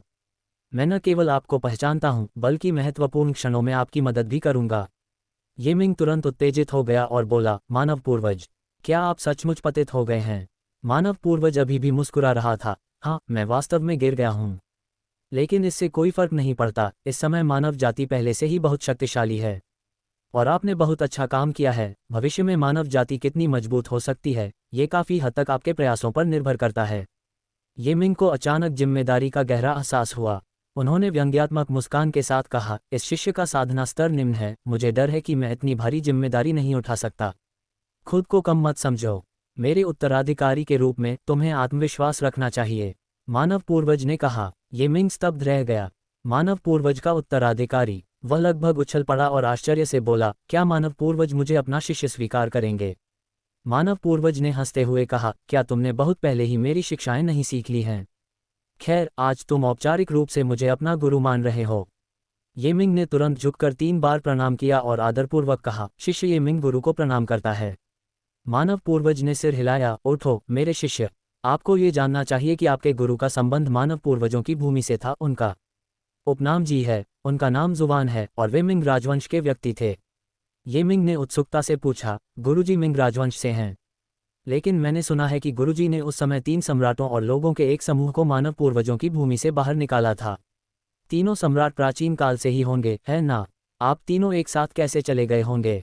मानव पूर्वज मुस्कुराया और बोला, दरअसल मैं ही वह पहला व्यक्ति था जिसने मानव पूर्वजों की भूमि छोड़ी थी। मेरी साधना पूरी होने के बाद मैंने समय को उलट दिया और समय की लंबी नदी से 3 सम्राटों, गुरु कन्फ्यूशियस, मोजी और कई अन्य प्रतिभाशाली लोगों को पाया। फिर मैंने उन्हें साधना का मार्ग सिखाया और उन्हें पूर्वजों के मूल महाद्वीप में ले गया। येमिंग को अब बात समझ में आ गई और उसने कहा, तो पैतृक उत्पत्ति महाद्वीप में मूल रूप से कोई मनुष्य नहीं थे और उन सभी लोगों को गुरु द्वारा लाया गया था। मानव पूर्वज ने सिर हिलाया, बिल्कुल सही। पूर्वजों की उत्पत्ति वाले महाद्वीप के सभी लोग मानव पूर्वजों की भूमि से ही उत्पन्न हुए हैं। लेकिन गुरुजी, मानव पूर्वजों की भूमि वास्तव में किस प्रकार की जगह है? हम मनुष्य वहाँ क्यों रहते हैं? येमिंग के मन में अभी भी कई प्रश्न थे। मानव पूर्वज, इसमें पिछली से पिछली सदी शामिल है। उस युग में सबसे परिपूर्ण प्राणी मनुष्य प्रकट हुए। हालांकि उस महान युगांतरकारी आपदा के बाद मानवता लगभग पूरी तरह से नष्ट हो गई थी। केवल जीवन का एक ही उद्गम स्थल बचा था, जो कि वर्तमान मानव पैतृक भूमि है। लेकिन 2 युगांतरकारी आपदाओं ने मानव पूर्वजों की भूमि के वातावरण को अत्यंत कठोर बना दिया, जिससे एक शक्तिशाली सभ्यता का उदय होना मुश्किल हो गया। जब मैं वहां से निकलकर अपने पूर्वजों के मूल महाद्वीप में पहुंचा, तभी चीजें बदलने लगीं। येमिंग उत्साहित हो गया, गुरुजी, पिछली सदी से पहले के युग में क्या हमारी मानव सभ्यता बहुत शक्तिशाली थी? ये स्वाभाविक है, मानव पूर्वज ने कहा। मानव सभ्यता वर्तमान 3 महान दिव्य जातियों की तुलना में कहीं अधिक शक्तिशाली थी, अन्यथा ये जीवन का उद्गम स्थल नहीं छोड़ पाती जिससे मानव वंश जारी रह सके। येमिंग के पास अभी भी कुछ सवाल थे, लेकिन मानव पूर्वज ने हाथ हिलाते हुए कहा, मेरे शिष्य, तुम्हारे पास बहुत कम समय है। अब ग्रैंड लुओ हेवनली आर्ट का अभ्यास करें। तो इसे ग्रैंड लुओ डिवाइन आर्ट नहीं, बल्कि ग्रैंड लुओ हेवनली आर्ट कहा जाता है। येमिंग ने सोचा, फिर पूछा, गुरुजी, मैंने सुना है कि ग्रैंड लुओ हेवनली आर्ट का अभ्यास करना कठिन है और मुझे डर है कि इसमें लंबा समय लगेगा। नहीं, ऐसा नहीं होगा। मानव पूर्वज ने कहा, यह महान लुओ स्वर्गीय कला विशेष रूप से तुम्हारे लिए तैयार की गई थी। इसे दूसरे लोग नहीं उगा सकते, केवल आप ही उगा सकते हैं। येमिंग अब सदमे और खुशी दोनों से भर गया था और फिर तुरंत उसके दिमाग में साधना तकनीकों का एक समूह प्रकट हो गया। उसी समय मानव पूर्वज ने अपने मुंह में एक गोली डाल ली। गोली शरीर में प्रवेश करते ही पिघल गई और ग्रैंड लुओ प्रोफाउंड क्यूई में परिवर्तित हो गई, जिसने उसके शरीर और आत्मा को भर दिया। ये ग्रैंड लुओ इटर्नल पिल है। यदि कोई साधारण व्यक्ति इसे ग्रहण कर ले तो उसकी साधना सीधे शाश्वत लोक में प्रवेश कर सकती है। हालांकि इसे ग्रहण करने के बाद इसका मुख्य उपयोग ग्रैंड लुओ स्वर्गीय कला का अभ्यास करने के लिए किया जाएगा। मानव पूर्वज ने आदेश दिया, गहरी ध्यान अवस्था में प्रवेश करो, स्थिर और अमर। येमिंग गहरी नींद में सोता हुआ प्रतीत हो रहा था, लेकिन वास्तव में वह ग्रैंड लुओ हेवनली आर्ट का अभ्यास कर रहा था। यह महान लुओ स्वर्गीय कला ऐसी चीज थी जिसे दुनिया में केवल वही विकसित कर सकता था, और कन्फ्यूशियसवाद, दाओवाद और बौद्ध धर्म की साधना पद्धतियां भी इसी से उत्पन्न हुई थीं। येमिंग ने एक बार तीनों स्कूलों की तकनीकों से ग्रैंड लुओ डिवाइन आर्ट को पुनर्स्थापित करने के बारे में सोचा था, लेकिन अब उसे लगता है कि उसका यह विचार कितना भोला था। उस मेढक ने उसे जो तथाकथित ग्रैंड लुओ डिवाइन आर्ट सिखाई थी, वह महज खंडित टुकड़े थे। असली ग्रैंड लुओ तकनीक उसकी कल्पना से 10,000 बल्कि 1 करोड़ गुना अधिक शक्तिशाली थी। यह एक अविश्वसनीय तकनीक थी। ग्रैंड लुओ हेवनली आर्ट के 33 स्तर हैं। प्रत्येक स्तर को विकसित करने से व्यक्ति स्वर्ग और पृथ्वी की एक परत को खोल सकता है, जिससे अनगिनत लाभ प्राप्त होते हैं। अंततः ग्रैंड लुओ हेवनली आर्ट का अभ्यास करने से 33 स्वर्ग खुल सकते हैं, जो कि क्रिएशन हेवनली आर्ट से 7 अधिक हैं। यहाँ समय की कोई अवधारणा नहीं थी। एक अज्ञात अवधि के बाद येमिंग अपनी ध्यान अवस्था से जागा। वह खड़ा हुआ, दोनों हाथों से फाड़ा और दोनों ओर की रोशनी और ऊर्जा अलग हो गई, जिससे अराजकता का एक विशाल विस्तार प्रकट हुआ। अगले ही पल उसके सिर के ऊपर से अरबों चमकदार रोशनी फूट पड़ी। उन चमकदार रोशनी के भीतर मोती के पेड़ और खजाने के पेड़, अमर पक्षी और आत्मा के जानवर, सूर्य, चंद्रमा और तारे, सभी प्रकार के स्वर्ग, असंख्य प्राणी और अनगिनत रूपांतरण मौजूद थे। तेज रोशनी अफरा तफरी में उमड़ पड़ी, गरज सुनाई दी, हवा और बादल बदल गए और अराजकता और बढ़ गई। पल भर में अराजकता का ये विशाल विस्तार स्वर्ग और पृथ्वी के क्षेत्र में परिवर्तित हो गया। इस क्षेत्र का क्षेत्रफल 10 अमर महाद्वीपों के संयुक्त क्षेत्रफल से भी अधिक था। हालांकि यह अफसोस की बात थी कि केवल एक बहुत छोटे से क्षेत्र में ही मनोरम परिदृश्य देखने को मिलता था। सुंदर पहाड़ और नदियां, आध्यात्मिक पक्षी और विदेशी जानवर, भव्य पर्वत, विशाल घास के मैदान और गहरे नीले रंग की झीलें। प्राकृतिक दृश्यों के अलावा वह जगह अभी भी एक खाली स्थान थी। इस समय ये मिंग एक चित्रकार की तरह था जो एक खाली कैनवास पर अपनी खुद की दुनिया बनाने जा रहा था। इस समय मानव पूर्वज फिर प्रकट हुए और बोले, मेरे शिष्य, उस समय आपके स्वामी ने इस आयाम में निवास करने के लिए लगभग अपना आधा जीवन खो दिया था। आपको इसकी कद्र करनी चाहिए। ये मिंग, गुरुजी, मेरी ग्रैंड लुओ स्वर्गीय कला प्रथम स्तर पर पहुंच गई है और मेरे पास पहले से ही यहाँ स्वर्ग और पृथ्वी बनाने की क्षमता है। हालांकि एक साम्राज्य का निर्माण करना बहुत समय लेता है। मुझे नहीं पता कि इन सभी खाली क्षेत्रों को पहाड़ों, नदियों और पेड़ों से भरने में कितने साल लगेंगे। सफलता का दिन हमेशा आएगा। मानव पूर्वज ने कहा, इस आयाम के भीतर 33 उपायाम भी छिपे हुए हैं। इनमें से प्रत्येक उपायाम स्वर्गीय लोक से अधिक सुंदर और भव्य है, जिसमें अनगिनत खजाने समाहित हैं। आपके सामने मौजूद ये खाली स्थान उन्हीं उपायामों में से एक है। हालांकि इसके भीतर कोई खजाना नहीं है, लेकिन इसका फायदा यह है कि इसे आसानी से आकार दिया जा सकता है। ये मिंग ने मुस्कुराते हुए कहा, गुरुजी, क्या आपने मेरे लिए कोई खजाना या कुछ और नहीं छोड़ा? जो कुछ मैंने तुम्हारे लिए छोड़ा है वह शेष 32 उपायामों में रखा है। यदि तुम में क्षमता है तो तुम्हें उसे स्वयं प्राप्त करना होगा। इतना कहकर मानव पूर्वज की परछाई गायब हो गई। याद रखना, अपनी इच्छा से काम लेना, जो चाहो वही करना। अपने अंतिम शब्द बोलने के बाद मानव पूर्वज का प्रेत गायब हो गया। ये मिंग को अब भी विश्वास नहीं हो रहा था कि वह वास्तव में मानव पूर्वज का शिष्य था और उसने ग्रैंड लुओ स्वर्गीय कला का अभ्यास भी किया था, प्रथम स्वर्ग को खोला था और प्रथम उपायाम को अनलॉक किया था। अपने सामने के भव्य परिदृश्य को देखते हुए उसने बुदबुदाते हुए कहा, लगता है मुझे बहुत पैसा कमाना पड़ेगा। एक क्षेत्र का निर्माण करने में बहुत अधिक ऊर्जा खर्च होती है।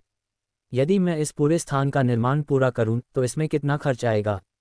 10,000 ट्रिलियन शाश्वत सिक्के भी निश्चित रूप से पर्याप्त नहीं होंगे। तो फिर कितना? 1 लाख ट्रिलियन, 3 लाख ट्रिलियन या 1 मिलियन ट्रिलियन? महान लुओ स्वर तकनीक का अभ्यास करना कठिन नहीं है। असली चुनौती महान लुओ स्वर के निर्माण में लगने वाले निवेश में है।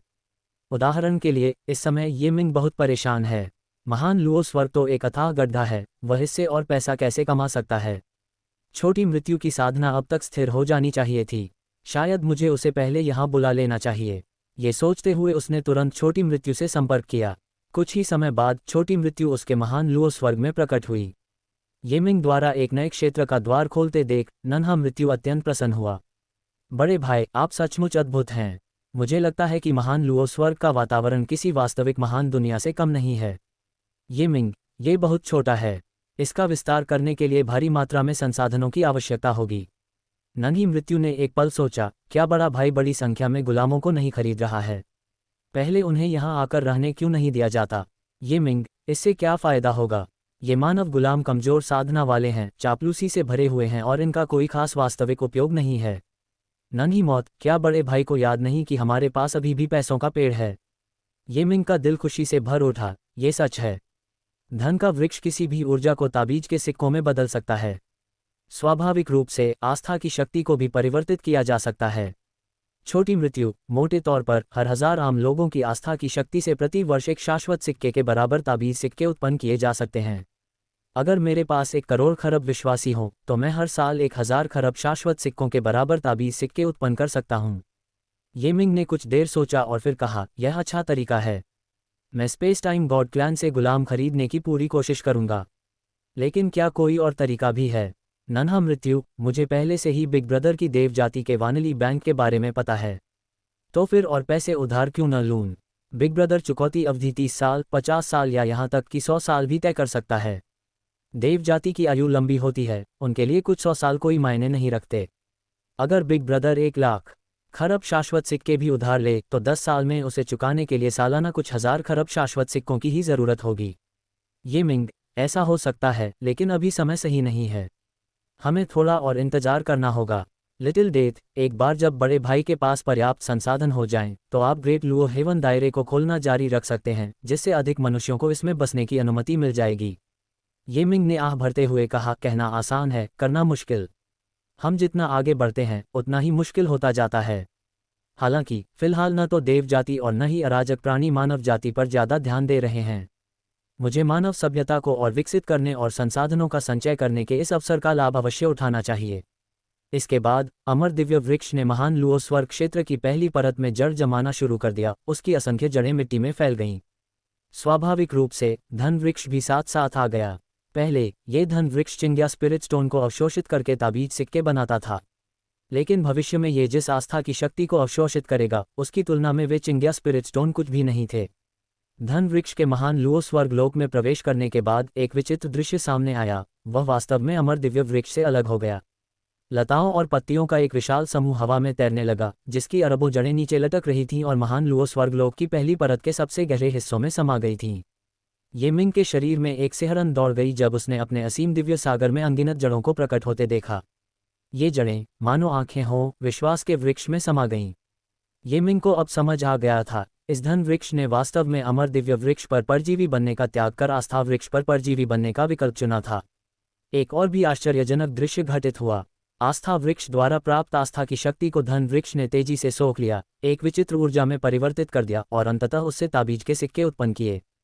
चाहे ये धन वृक्ष के विकास के कारण हो या आस्था वृक्ष के प्रभाव के कारण, इस बार इसने 15वें स्तर के ताबीज सिक्के उत्पन्न किए। 14वें स्तर के ताबीज सिक्कों में गुप्त दिव्य प्रतिबंध होते हैं, जिसके कारण इनकी कीमत काफ़ी अधिक होती है। एक 14वें स्तर का ताबीज सिक्का 2 लाख शाश्वत सिक्कों के बराबर होता है। 15वें स्तर के ताबीज सिक्के और भी असाधारण होते हैं, जिनमें कई रूई दिव्य प्रतिबंध समाहित होते हैं। रूई दिव्य प्रतिबंध उपयोगकर्ता की इच्छा के अनुसार बदल सकते हैं, जिससे इनका उपयोग 14वें स्तर के ताबीज सिक्कों से कहीं अधिक श्रेष्ठ हो जाता है। एक लेवल 15 टेलिस्मैन कॉइन को 5 लाख लेवल 14 टेलिस्मैन कॉइन में बदला जा सकता है, जो कुल मिलाकर 1 ट्रिलियन इटर्नल कॉइन होते हैं। हालांकि दुनिया में लेवल 15 टेलिस्मैन कॉइन की मात्रा अत्यंत दुर्लभ है। इनकी कीमत हमेशा तय रही है, लेकिन ये बाजार में उपलब्ध नहीं है। आप इन्हें पैसे से भी नहीं खरीद सकते। धन वृक्ष अब 15वें स्तर के ताबीज सिक्के बना सकता था और इसकी दक्षता में काफ़ी वृद्धि हुई थी।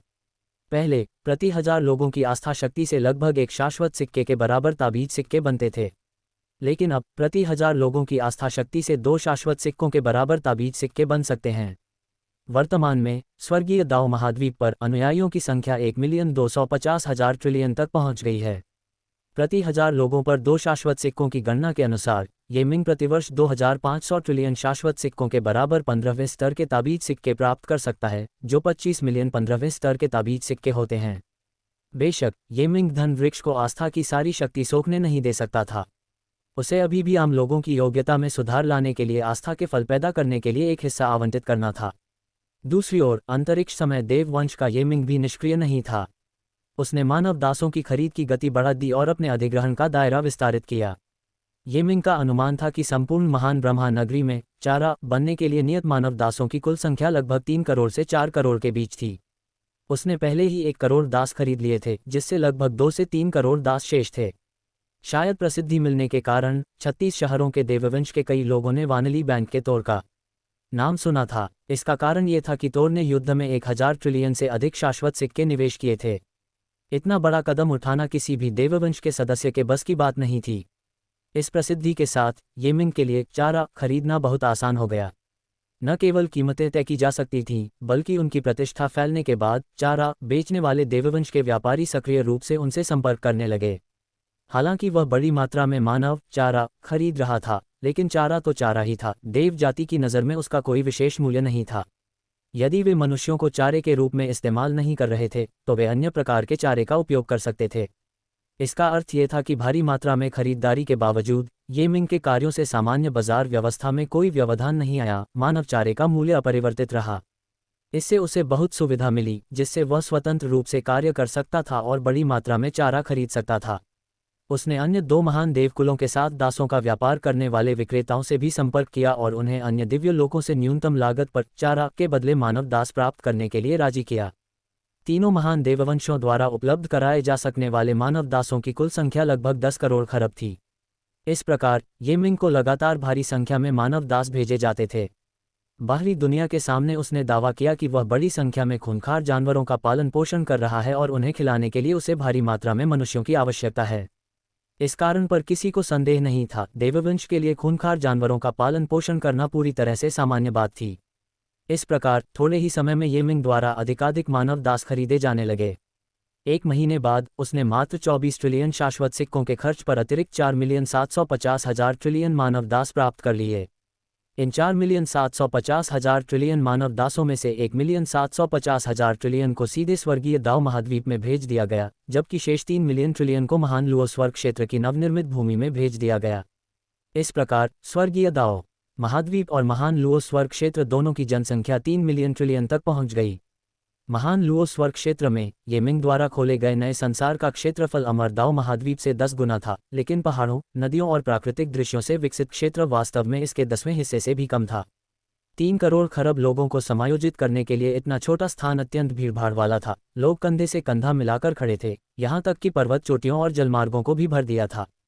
हालांकि राक्षसों का भोजन बनने की तुलना में ये व्यवहार अच्छा माना जाता था। कम से कम ये मिंग ने उन्हें जीवित रखने के लिए पर्याप्त भोजन तो दिया। पहले की तरह ही उसने सीधे इन गुलामों का मस्तिष्क परिवर्तन किया, उन्हें अपना और छोटे मृत्यु का अनुयायी बना दिया। एक साथ 3 करोड़ खरब भक्तों की वृद्धि के साथ नन्ही मृत्यु और भी अधिक रहस्यमय हो गई और संरक्षक देवता बड़ी संख्या में प्रकट होने लगे।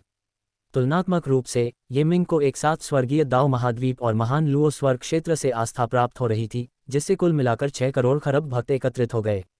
इन 6 करोड़ खरब भक्तों की आस्था शक्ति का आधा भाग धन वृक्ष को पोषित करके 15वें स्तर के ताबीज सिक्के उत्पन्न करने में प्रयुक्त हुआ, शेष आधा भाग आस्था फल उत्पन्न करने में प्रयुक्त हुआ। इस तरह प्रतिवर्ष 75 मिलियन लेवल 15 टेलिस्मैन कॉइन और 4 लाख ट्रिलियन फेथ फ्रूट का उत्पादन किया जा सकता है। औसतन प्रतिदिन 20 ट्रिलियन मूल्य के 2 लाख से अधिक लेवल 15 टेलिस्मैन कॉइन का उत्पादन किया जा सकता है। ये मिंग वास्तव में इन 2,15वें स्तर के ताबीज सिक्कों को बेचने के लिए अनिच्छुक था, क्योंकि इनकी कीमत तो अधिक थी लेकिन ये उपलब्ध नहीं थे, इन्हें चाहकर भी कोई नहीं खरीद सकता था। इसलिए उसने बड़ी संख्या में दिव्य शिल्प कठपुतलियों को महान लुओ स्वर्ग की पहली परत के भीतर नए पहाड़, नदियां और प्राकृतिक दृश्य बनाने के लिए भेजा। ये मिंग की दृष्टि में पहाड़, नदियां और इसी तरह की सभी चीजें वास्तव में प्रतिबंधों से विकसित हुई थीं। अब उसे 15वें स्तर के ताबीज सिक्कों में निहित रूही दिव्य प्रतिबंधों का उपयोग करके इस क्षेत्र का विस्तार जारी रखना था। प्रतिदिन 2 लाख से अधिक 15वें स्तर के ताबीज सिक्कों का उपयोग करके, जिन्हें दिव्य शिल्पकारों द्वारा सावधानीपूर्वक बुना जाता था, भौतिक भूभाग का क्षेत्रफल प्रतिदिन अमर दाओ महाद्वीप के आकार के 1/30वें भाग तक बढ़ सकता था। इस प्रकार 1 वर्ष से भी कम समय में पूरा क्षेत्र एक भौतिक जगत में विकसित हो जाएगा। अपने ग्रेट लुओ हेवन का विस्तार करते हुए ये मिंग सावधानीपूर्वक हेवनली दाओ सेक्ट का भी प्रबंधन कर रहा था। इतने वर्षों के विकास और निवेश के बाद स्वर्गीय दाओ संप्रदाय में शिष्यों की संख्या 10 लाख से भी अधिक हो गई थी। स्वर्गीय दाओ महाद्वीप की 30 लाख खरबों जनसंख्या की तुलना में 10 लाख लोग मात्र एक 3 खरबवां हिस्सा थे। फिर भी वे श्रेष्ठतम थे, प्रतिभाओं में भी श्रेष्ठ। वे प्रथम श्रेणी की फसलें खाते थे, सबसे गहन साधना तकनीकों का अभ्यास करते थे, साधना स्वर्गों और प्रचुर साधना संसाधनों तक उनकी पहुंच थी। सबसे महत्वपूर्ण बात यह थी कि उन्हें सबसे समर्पित शिक्षक मार्गदर्शन प्रदान करते थे। एक समय ये मिंग ने स्वर्गीय दाओ संप्रदाय में शिष्यों की संख्या बढ़ाने पर विचार किया था, लेकिन गहन चिंतन के बाद उन्होंने यह विचार त्याग दिया। स्वर्गीय दाओ संप्रदाय के शिष्यों का महत्व उनकी संख्या में नहीं, बल्कि उनकी शक्ति में निहित था। अब तक स्वर्गीय दाओ संप्रदाय का प्रभाव और प्रतिष्ठा सामान्य महान संप्रदायों से कहीं अधिक हो चुकी थी। न केवल स्वर्गीय दाओ महाद्वीप पर, बल्कि यह 500-600 अन्य मानव महान लोकों में भी व्यापक रूप से शिष्यों की भर्ती करता था। हालांकि इसकी बेहद सख्त भर्ती शर्तों के कारण चयन प्रक्रिया में भाग लेने वाले करोड़ों प्रतिभाशाली लोगों में से अक्सर केवल 1 या 2 ही प्रारंभिक परीक्षा उत्तीर्ण कर पाते थे। प्रारंभिक परीक्षा के बाद दूसरी और तीसरी परीक्षाएं होती थीं। 3 दौर की परीक्षाओं के बाद 10 अरब लोगों में से शायद ही कोई योग्य उम्मीदवार बचता था। इसी वजह से स्वर्गीय दाओ संप्रदाय के शिष्यों की गुणवत्ता असाधारण रूप से उच्च होती थी। उनमें से कोई भी अपनी क्षमता के बल पर एक शक्तिशाली व्यक्तित्व बन सकता था। फिर भी स्वर्गीय दाओ संप्रदाय ने अपने शिष्यों को पद के अनुसार विभाजित किया। सबसे निचले स्तर पर 8 लाख से अधिक व्यवहारिक शिष्य थे। उनसे ऊपर 1.5 लाख साधारण शिष्य थे। आज इनमें से अधिकांश साधारण शिष्य विधि मार्शल स्तर पर थे, जबकि कुछ ही दिव्य मार्शल स्तर पर थे। वहीं व्यवहारिक शिष्य मार्शल संत और विधि मार्शल विशेषज्ञ के रूप में लगभग बराबर भागों में बटे हुए थे। साधारण शिष्यों से ऊपर कुलीन शिष्य थे, 30,000 दिव्य मार्शल विशेषज्ञ, जिनमें से प्रत्येक असाधारण योग्यता से संपन्न था, और उनमें से सबसे कमजोर शिष्य का दाओ शरीर निम्न श्रेणी का था। उनसे भी आगे निजी शिष्य थे, जिन्हें ये मिंग ने सीधे शिक्षा दी थी, और वे संख्या में बहुत कम थे, कुल मिलाकर केवल 12। सच तो यह है कि आज के कई कुलीन शिष्य साधना और योग्यता में उन 12 शिष्यों के बराबर या उनसे भी आगे थे, फिर भी ये मिंग ने आगे कोई निजी शिष्य नहीं चुना था। निजी शिष्य को मिलने वाले विशेषाधिकार कुलीन शिष्यों से कहीं अधिक थे, इसलिए हर कुलीन शिष्य ये मिंग के द्वार में प्रवेश करने और उनका मार्गदर्शन प्राप्त करने के दिन का बेसब्री से इंतजार कर रहा था। ये मिंग जानता था कि संपूर्ण स्वर्गीय दाओ संप्रदाय का भविष्य उस पर टिका हुआ है। यदि उसकी स्वयं की साधना धीमी हुई तो पूरा संप्रदाय पिछड़ जाएगा। इसलिए उसने कभी ढिलाई नहीं बरती, निरंतर आगे बढ़ता रहा। अब वह दिव्य मार्शल क्षेत्र के छठे चरण में प्रवेश करने की तैयारी कर रहा था। दरअसल जब उन्होंने पांचवें चरण उज्ज्वल दर्पण चरण को पार कर लिया तो वे प्रभावी रूप से छठे चरण टोटेम चरण में प्रवेश कर चुके थे, जिसमें मार्शल दाओ मैजिक एरे को प्रथम श्रेणी की पूर्णता तक पहुंचाया जाता है। उनका अपना एरे बहुत पहले ही प्रथम श्रेणी 9वें ग्रेड तक पहुंच चुका था, इसलिए पांचवें चरण में आगे बढ़ने से वे साथ ही छठे चरण में भी पहुंच गए। छठे चरण के सर्वोच्च ज्ञान क्षेत्र तक सही मायने में पहुंचने के लिए उस सरणी को अपना रूप बदलना पड़ा और वह एक प्रतीकात्मक छवि बन गई, मार्शल दाओ टोटेम। इसकी प्रेरणा मानवता के अतीत की एक शक्तिशाली महासभ्यता टोटेम सभ्यता से मिली, जिसके मूल में ताबीज सरणी प्रतिबंध, आस्था और अन्य तत्व समाहित थे। ये परिवर्तन कठिन नहीं था। एक बंद कमरे में हुए सत्र के आधे घंटे से भी कम समय में उनकी मार्शल दाओ मैजिक एरे ने एक टोटेम का रूप धारण कर लिया। किसी भी दर्शक को यह एक आकाश धारण करने वाले स्तंभ के समान प्रतीत होता था, जिस पर जटिल आकृतियां उकेरी गई थीं, हालांकि कुछ अभी भी अधूरा सा लग रहा था। क्या ये स्वर्ग की इच्छा है? मेरे मार्शल दाओ टोटेम में ठीक 3 ही छापें समा सकती हैं। ये मिंग ने बुदबुदाया। अराजक महाद्वीप में उसने 3 अनमोल गुप्त क्रिस्टल छापें संक्षारण, प्रतिकार और कवच भेदन प्राप्त की थीं, जिन्हें उसके जीवन के प्रतिरूप संख्या 1 के लिए शाश्वत हृदय के साथ एक गुप्त तुरुप के पत्ते के रूप में परिष्कृत किया जाना था। लेकिन एक के बाद एक मौके हाथ से फिसलते चले गए। नंबर 1 को युद्ध में गंभीर क्षति पहुंची थी और इटर्नल हॉट और तीनों गुप्त क्रिस्टल अप्रयुक्त ही रह गए थे।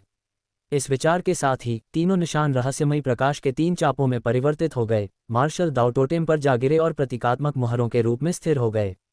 पल भर में टोटेम की आभा कई गुना बढ़ गई, असीम भव्यता के साथ। जहां कहीं भी इसकी मार्शल चमक फैलती, ये मिंग किसी भी लक्ष्य पर संक्षारण, प्रतिकार और कवच भेदन की शक्तियां प्रदान कर सकता था। इससे भी बेहतर, अब उनके सर्वव्यापी दिव्य प्रकाश को टोटेम के माध्यम से बढ़ाया जा सकता था, जिससे प्रत्यक्ष रूप से प्रकाश डालने की तुलना में इसका प्रभाव 2 गुने से भी अधिक हो जाता था। मार्शल दाओ टोटेम के पूर्ण होने के साथ ही ये मिंग ने औपचारिक रूप से दिव्य मार्शल क्षेत्र के छठे चरण में प्रवेश कर लिया। हर क्षण टोटेम से ग्रेट लुओ हेवन क्षेत्र में मार्शल प्रकाश का संचार हो रहा था, जो हर जीव को पोषण दे रहा था। इसके निवासी, जो कभी कम योग्यता और सीमित बुद्धि वाले मानव जाति के गुलाम थे, धीरे धीरे जागृत हो गए और उनकी बुद्धि और प्रतिभा में अत्यधिक वृद्धि हुई। वास्तव में ये मिंग पहले ही दिव्य दीर्घायु क्षेत्र के 9वें चरण को पार कर चुका था और आभासी ईश्वर क्षेत्र में आधा कदम आगे बढ़ चुका था।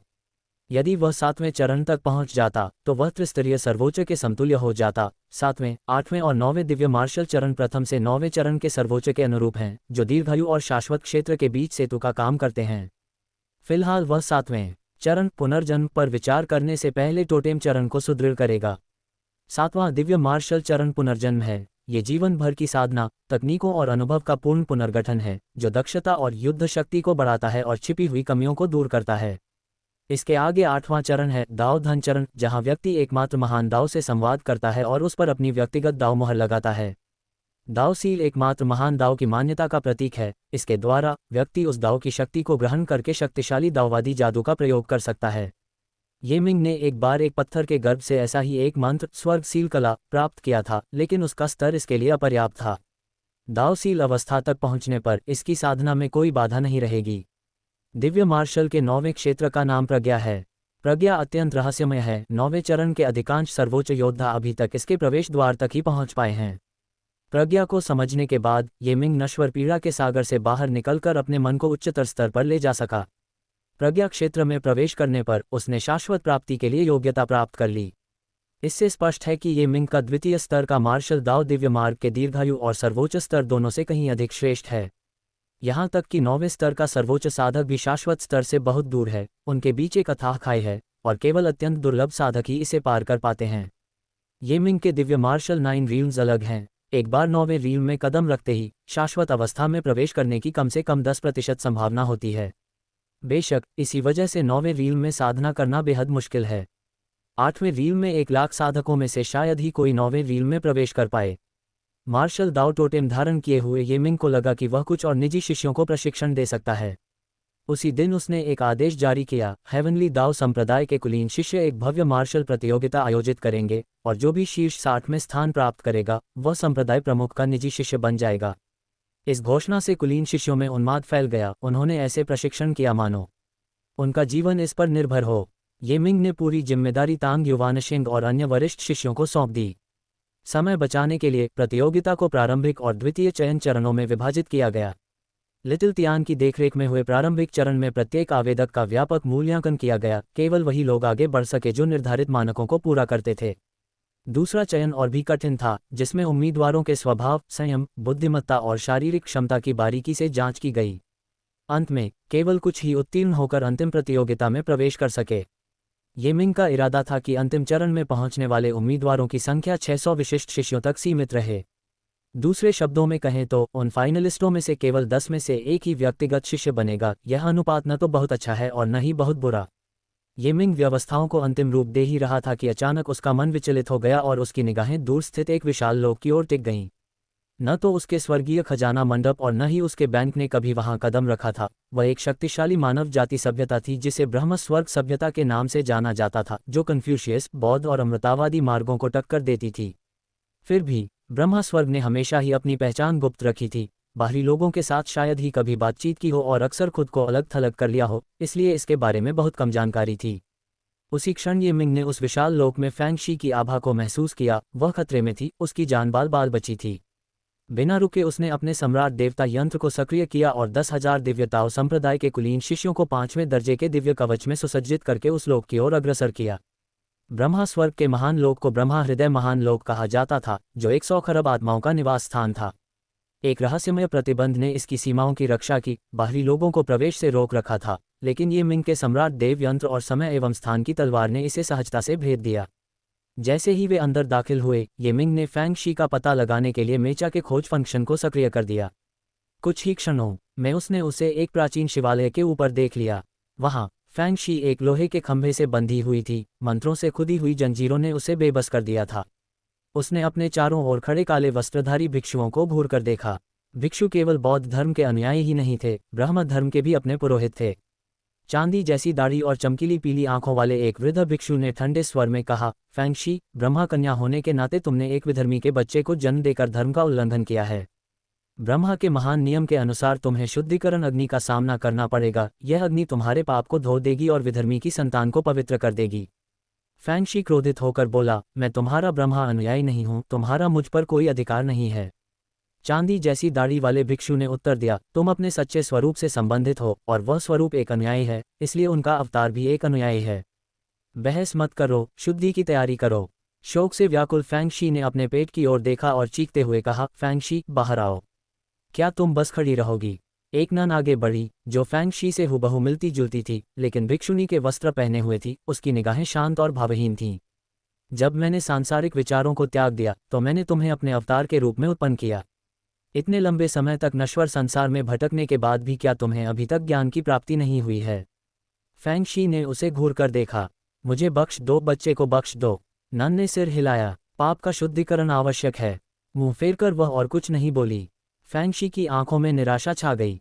चांदी जैसी दाढ़ी वाले भिक्षु ने चुटकी बजाई और एक पीली ब्रह्माज्वाला उसकी ओर बढ़ी, जो आकाश को भर देने वाली आग में बदल गई। लेकिन आग उसे छूने से पहले ही अचानक बुझ गई।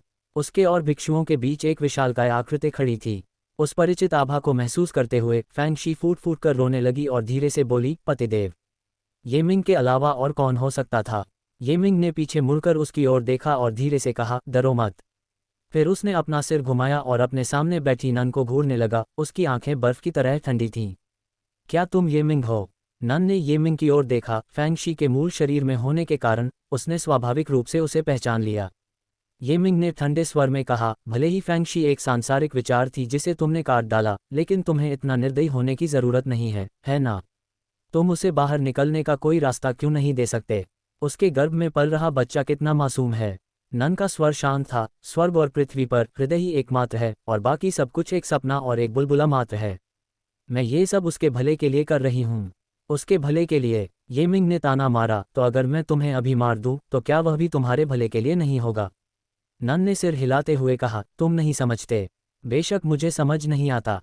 मुझे समझ नहीं आता कि तुम्हारी साधना का क्या फायदा है। अगर यह बेकार है तो जाकर मर जाओ। बूम! उसके पीछे अचानक असीम शक्ति का विस्फोट हुआ। उसने हाथ बढ़ाते ही भिक्षुनी के सामने एक विशाल हथेली प्रकट की और उसे जकड़ लिया। भिक्षुनी की साधना पहले से ही दीर्घायु के 8वें स्तर पर थी, लेकिन ये मिंग के सामने वह चींटी के समान कमजोर थी।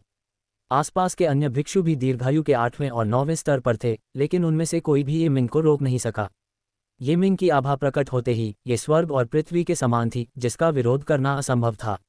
उन्होंने अपने हृदय की गहराई से प्रतिरोध का विचार त्याग दिया।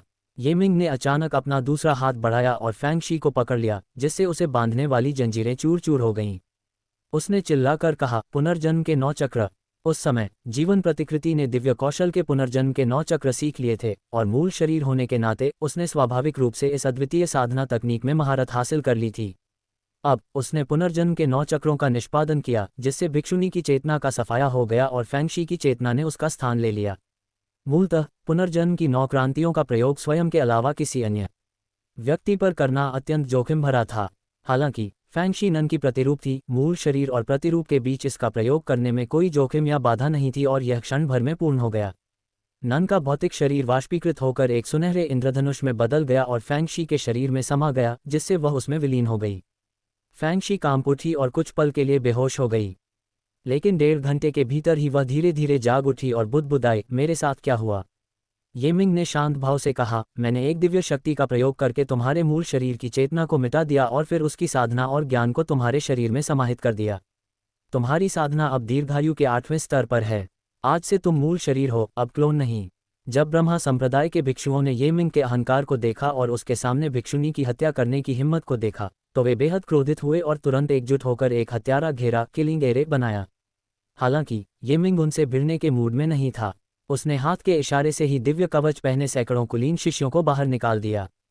दिव्य कवच की शक्ति से इन कुलीन शिष्यों में से प्रत्येक 9वें चरण के सर्वोच्च के बराबर बल रखता था। भला ये ब्रह्मा भिक्षु उनका मुकाबला कैसे कर सकते थे? पल भर में खून नदी की तरह बहने लगा और कोई भी जीवित नहीं बचा। ये मिंग का मूल उद्देश्य केवल कुछ लोगों को मारकर अपना क्रोध निकालना था और वह फैंग शी को अपने साथ ले जाने ही वाला था कि अचानक उसे एक भयानक दिव्य विचार का अनुभव हुआ, जिसने उसे तुरंत जकड़ लिया। वह चौंक गया और उसने तुरंत सम्राट देव यंत्र को मुक्त किया, फिर इस भयानक दिव्य विचार का मुकाबला करने के लिए एक दिव्य क्षमता को सक्रिय किया। फैंग शी, क्या ब्रह्मा सभ्यता में कोई शाश्वत महान देवता है? उसने आश्चर्य से पूछा। यहाँ लंबे समय से रह रही फैंग शी ने सिर हिलाते हुए कहा, नहीं। अगर ऐसा होता तो ब्रह्मा बौद्ध और कन्फ्यूशियस सभ्यताओं से बहुत आगे निकल चुके होते। हालांकि यहाँ एक शक्तिशाली व्यक्ति है जिसने दिव्य इच्छा पर नियंत्रण कर लिया है। ये मिंग ने राहत की सांस ली। अगर बात सिर्फ दिव्य इच्छाशक्ति को नियंत्रित करने की होती तो भले ही आभा भयानक थी, उसे डर नहीं था। सम्राट देव यंत्र ही उसका सामना करने के लिए काफी था। ये सोचते ही सम्राट देव यंत्र एक भव्य प्रक्षेपण में परिवर्तित हो गया और उससे मुकाबला करने के लिए आकाश में उड़ गया। ठीक सामने एक और उतनी ही भव्य आकृति दिखाई दी। वह एक युवक था। तुम कौन हो मित्र? तुमने मेरे ब्रह्म संप्रदाय के भिक्षुओं को क्यों हानि पहुंचाई? दूसरे पक्ष ने तीखे स्वर में प्रश्न किया। ये मिंग, मेरी पत्नी के खिलाफ सबसे पहले इन्हीं गंजे गधों ने कार्रवाई की थी। और तुम कौन हो? ब्रह्मा संप्रदाय के नेता। दूसरा पक्ष, मैं ब्रह्म संप्रदाय वमक्लाउड हेवन का वाम रक्षक हूँ। ये मिंग ने व्यंग्य करते हुए कहा, क्या तुम मुझे यहाँ रखना चाहते हो?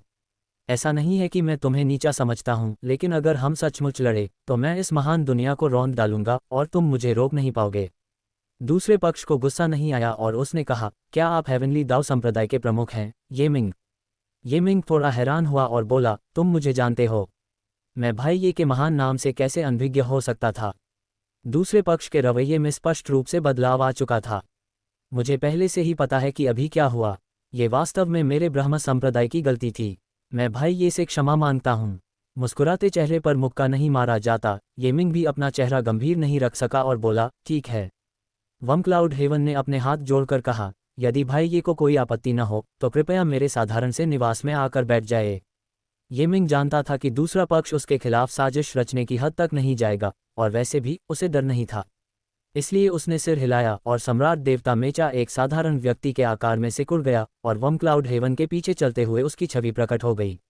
एक ऊंचे पहाड़ पर बनी घास फूस की झोपड़ी के अंदर वमक्लाउड हेवन ने ये मिंग को प्रार्थना की चटाई पर बैठने के लिए आमंत्रित किया और दोनों हाथों से चाय देते हुए कहा, यह मेरे ब्रह्मा की ब्रह्मा चाय है, कृपया इसका स्वाद लें। ये मिंग ने शिष्टाचार का पालन नहीं किया और एक घूंट लिया। स्वाद बहुत अच्छा था। उसने कहा, धन्यवाद। वमक्लाउड हेवन, मास्टर स्पिरिचुअल विजडम का सांसारिक नाम फैंग शी है और मैडम ये उनकी क्लोन हैं। हमें पहले पता नहीं था कि फैंगशी के भीतर भाइये का खून और मांस है, अन्यथा हम इतनी धृष्टता करने का साहस कभी नहीं करते। ये मिंग ने उपहास करते हुए कहा, सौभाग्य से फैंगशी ठीक है, अन्यथा मैं निश्चित रूप से ब्रह्मा सभ्यता को कुचल देता। वॉन्क्लाउड हेवन ने कड़वी मुस्कान दी, उसे स्पष्ट रूप से नहीं लगता था कि ये मिंग शेखी बघार रहा है। स्वर्गीय दाओ महाद्वीप की भयानक शक्ति के साथ ब्रह्मा सभ्यता को नष्ट करना कोई कठिन कार्य नहीं होगा। उसने आह भरी, मेरे ब्रह्मा संप्रदाय के नियम हमेशा से ऐसे ही रहे हैं। मुझे वास्तव में खेद है और मैं आशा करता हूं कि भाई ये उदार होंगे।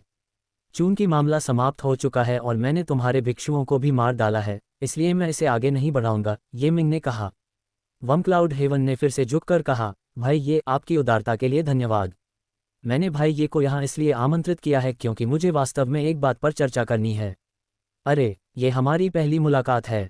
आपको मुझसे किस बारे में बात करनी है? ये मिंग ने उसे घूर कर देखा। वॉन्क्लाउड हेवन ने कहा, सच कहूं तो हमारे ब्रह्मा संप्रदाय के प्राचीन पूर्वज, ब्रह्मा के प्राचीन पूर्वज, एक हृदय दानव द्वारा लंबे समय से कैद हैं और भाग नहीं सकते। एक बार जब वे मुक्त हो जाएंगे तो वे सच्चे शाश्वत महान देवता बन जाएंगे। हालांकि ये मिंग हैरान था, लेकिन उसने ऊपरी तौर पर उदासीनता दिखाते हुए कहा, यह तुम्हारे ब्रह्मा संप्रदाय का मामला है, मुझे बताने का क्या फ़ायदा? वॉन्क्लाउड हेवन, जब महान भगवान ब्रह्मा उस समय एकांतवास में गए थे तब उन्होंने एक श्लोक छोड़ा था जिसमें कहा गया था, पूर्व में स्वर्गीय दाव उदय होता है, विपत्तियों का निवारण करता है और राक्षसों का संहार करता है, अमर और बुद्ध ब्रह्मा के नेतृत्व में पार करने का प्रयास करते हैं। ये मिंग भावहीन होकर बोला, इस श्लोक की व्याख्या कैसे की जाती है? वॉन्क्लाउड हेवन, भाई ये से मिलने से पहले मैं भी उलझन में था, लेकिन भाई ये को देखने के बाद मैं समझ गया। पूर्व में स्वर्गीय दाव का उदय का तात्पर्य स्वर्गीय दाव संप्रदाय से है। स्वर्गीय दाव महाद्वीप ब्रह्मा संप्रदाय के पूर्व में स्थित है। विपदाओं का निवारण और राक्षसों का संहार, क्या इसका अर्थ यह नहीं है कि भाई ये ब्रह्मा के प्राचीन पूर्वज को मुक्ति दिलाने में मदद कर सकते हैं? जहां तक तीसरे वाक्य अमर और बुद्ध पार करने का प्रयास करते हैं का सवाल है, इसका अर्थ है कि वे दोनों संप्रदाय एक शाश्वत महान ईश्वर को जन्म देंगे। हालांकि मेरा ब्रह्मा संप्रदाय उनसे एक कदम आगे होगा और महासभ्यता बनने वाला पहला संप्रदाय होगा। दूसरे पक्ष की व्याख्या सुनकर ये मिंग को भी बात समझ में आई। उसने कहा, लेकिन मैं ब्रह्मा के प्राचीन पूर्वज की मदद कैसे कर सकता हूँ? वॉन्क्लाउड हेवन, पुराने पूर्वज स्वर्गीय गुप्त कक्ष में फंसे हुए हैं। जब तक स्वर्गीय गुप्त कक्ष टूट नहीं जाता तब तक पुराने पूर्वज को मुक्त किया जा सकता है। फिर उन्होंने आगे बताया कि ब्रह्मा के पूर्वज शतरंज के मार्ग के प्रति अत्यधिक आसक्त थे और शतरंज के कट्टर प्रशंसक के रूप में जाने जाते थे। शतरंज का कौशल ही उनकी क्षमता और उनका आंतरिक वशीकरण था। इसलिए जब वे शाश्वत अवस्था में प्रवेश करने वाले थे तो उनके अपने ही आंतरिक वशीकरण ने उन्हें उनके द्वारा स्थापित एक गुप्त कक्ष में फंसा लिया। वह गुप्त कक्ष संकटों से भरा और अत्यंत खतरनाक था। कई लोग उसमें प्रवेश कर चुके थे और सभी वहीं मारे गए थे। ये मिंग ने भौहें चढ़ाते हुए कहा, जब स्वर्गिक गुप्त ब्यूरो इतना खतरनाक है तो मुझे अंदर क्यों जाना चाहिए? भाई ये चिंता मत करो। पुराने पूर्वज ने उस समय शतरंज की कई नियमावली छोड़ी थी जिनमें विस्तृत परिचय दिए गए हैं। जब तक भाई ये उन्हें समझ सकते हैं, आपको इसे हल करने का आत्मविश्वास अवश्य मिलेगा। ये मिंग ने एक पल सोचा। उसका अपना कैश कैलकुलेशन स्क्रिप्चर पहले से ही 5वें चरण में था, इसलिए हो सकता है कि वह इस स्वर्गीय गुप्त तंत्र को भेदने में सक्षम हो।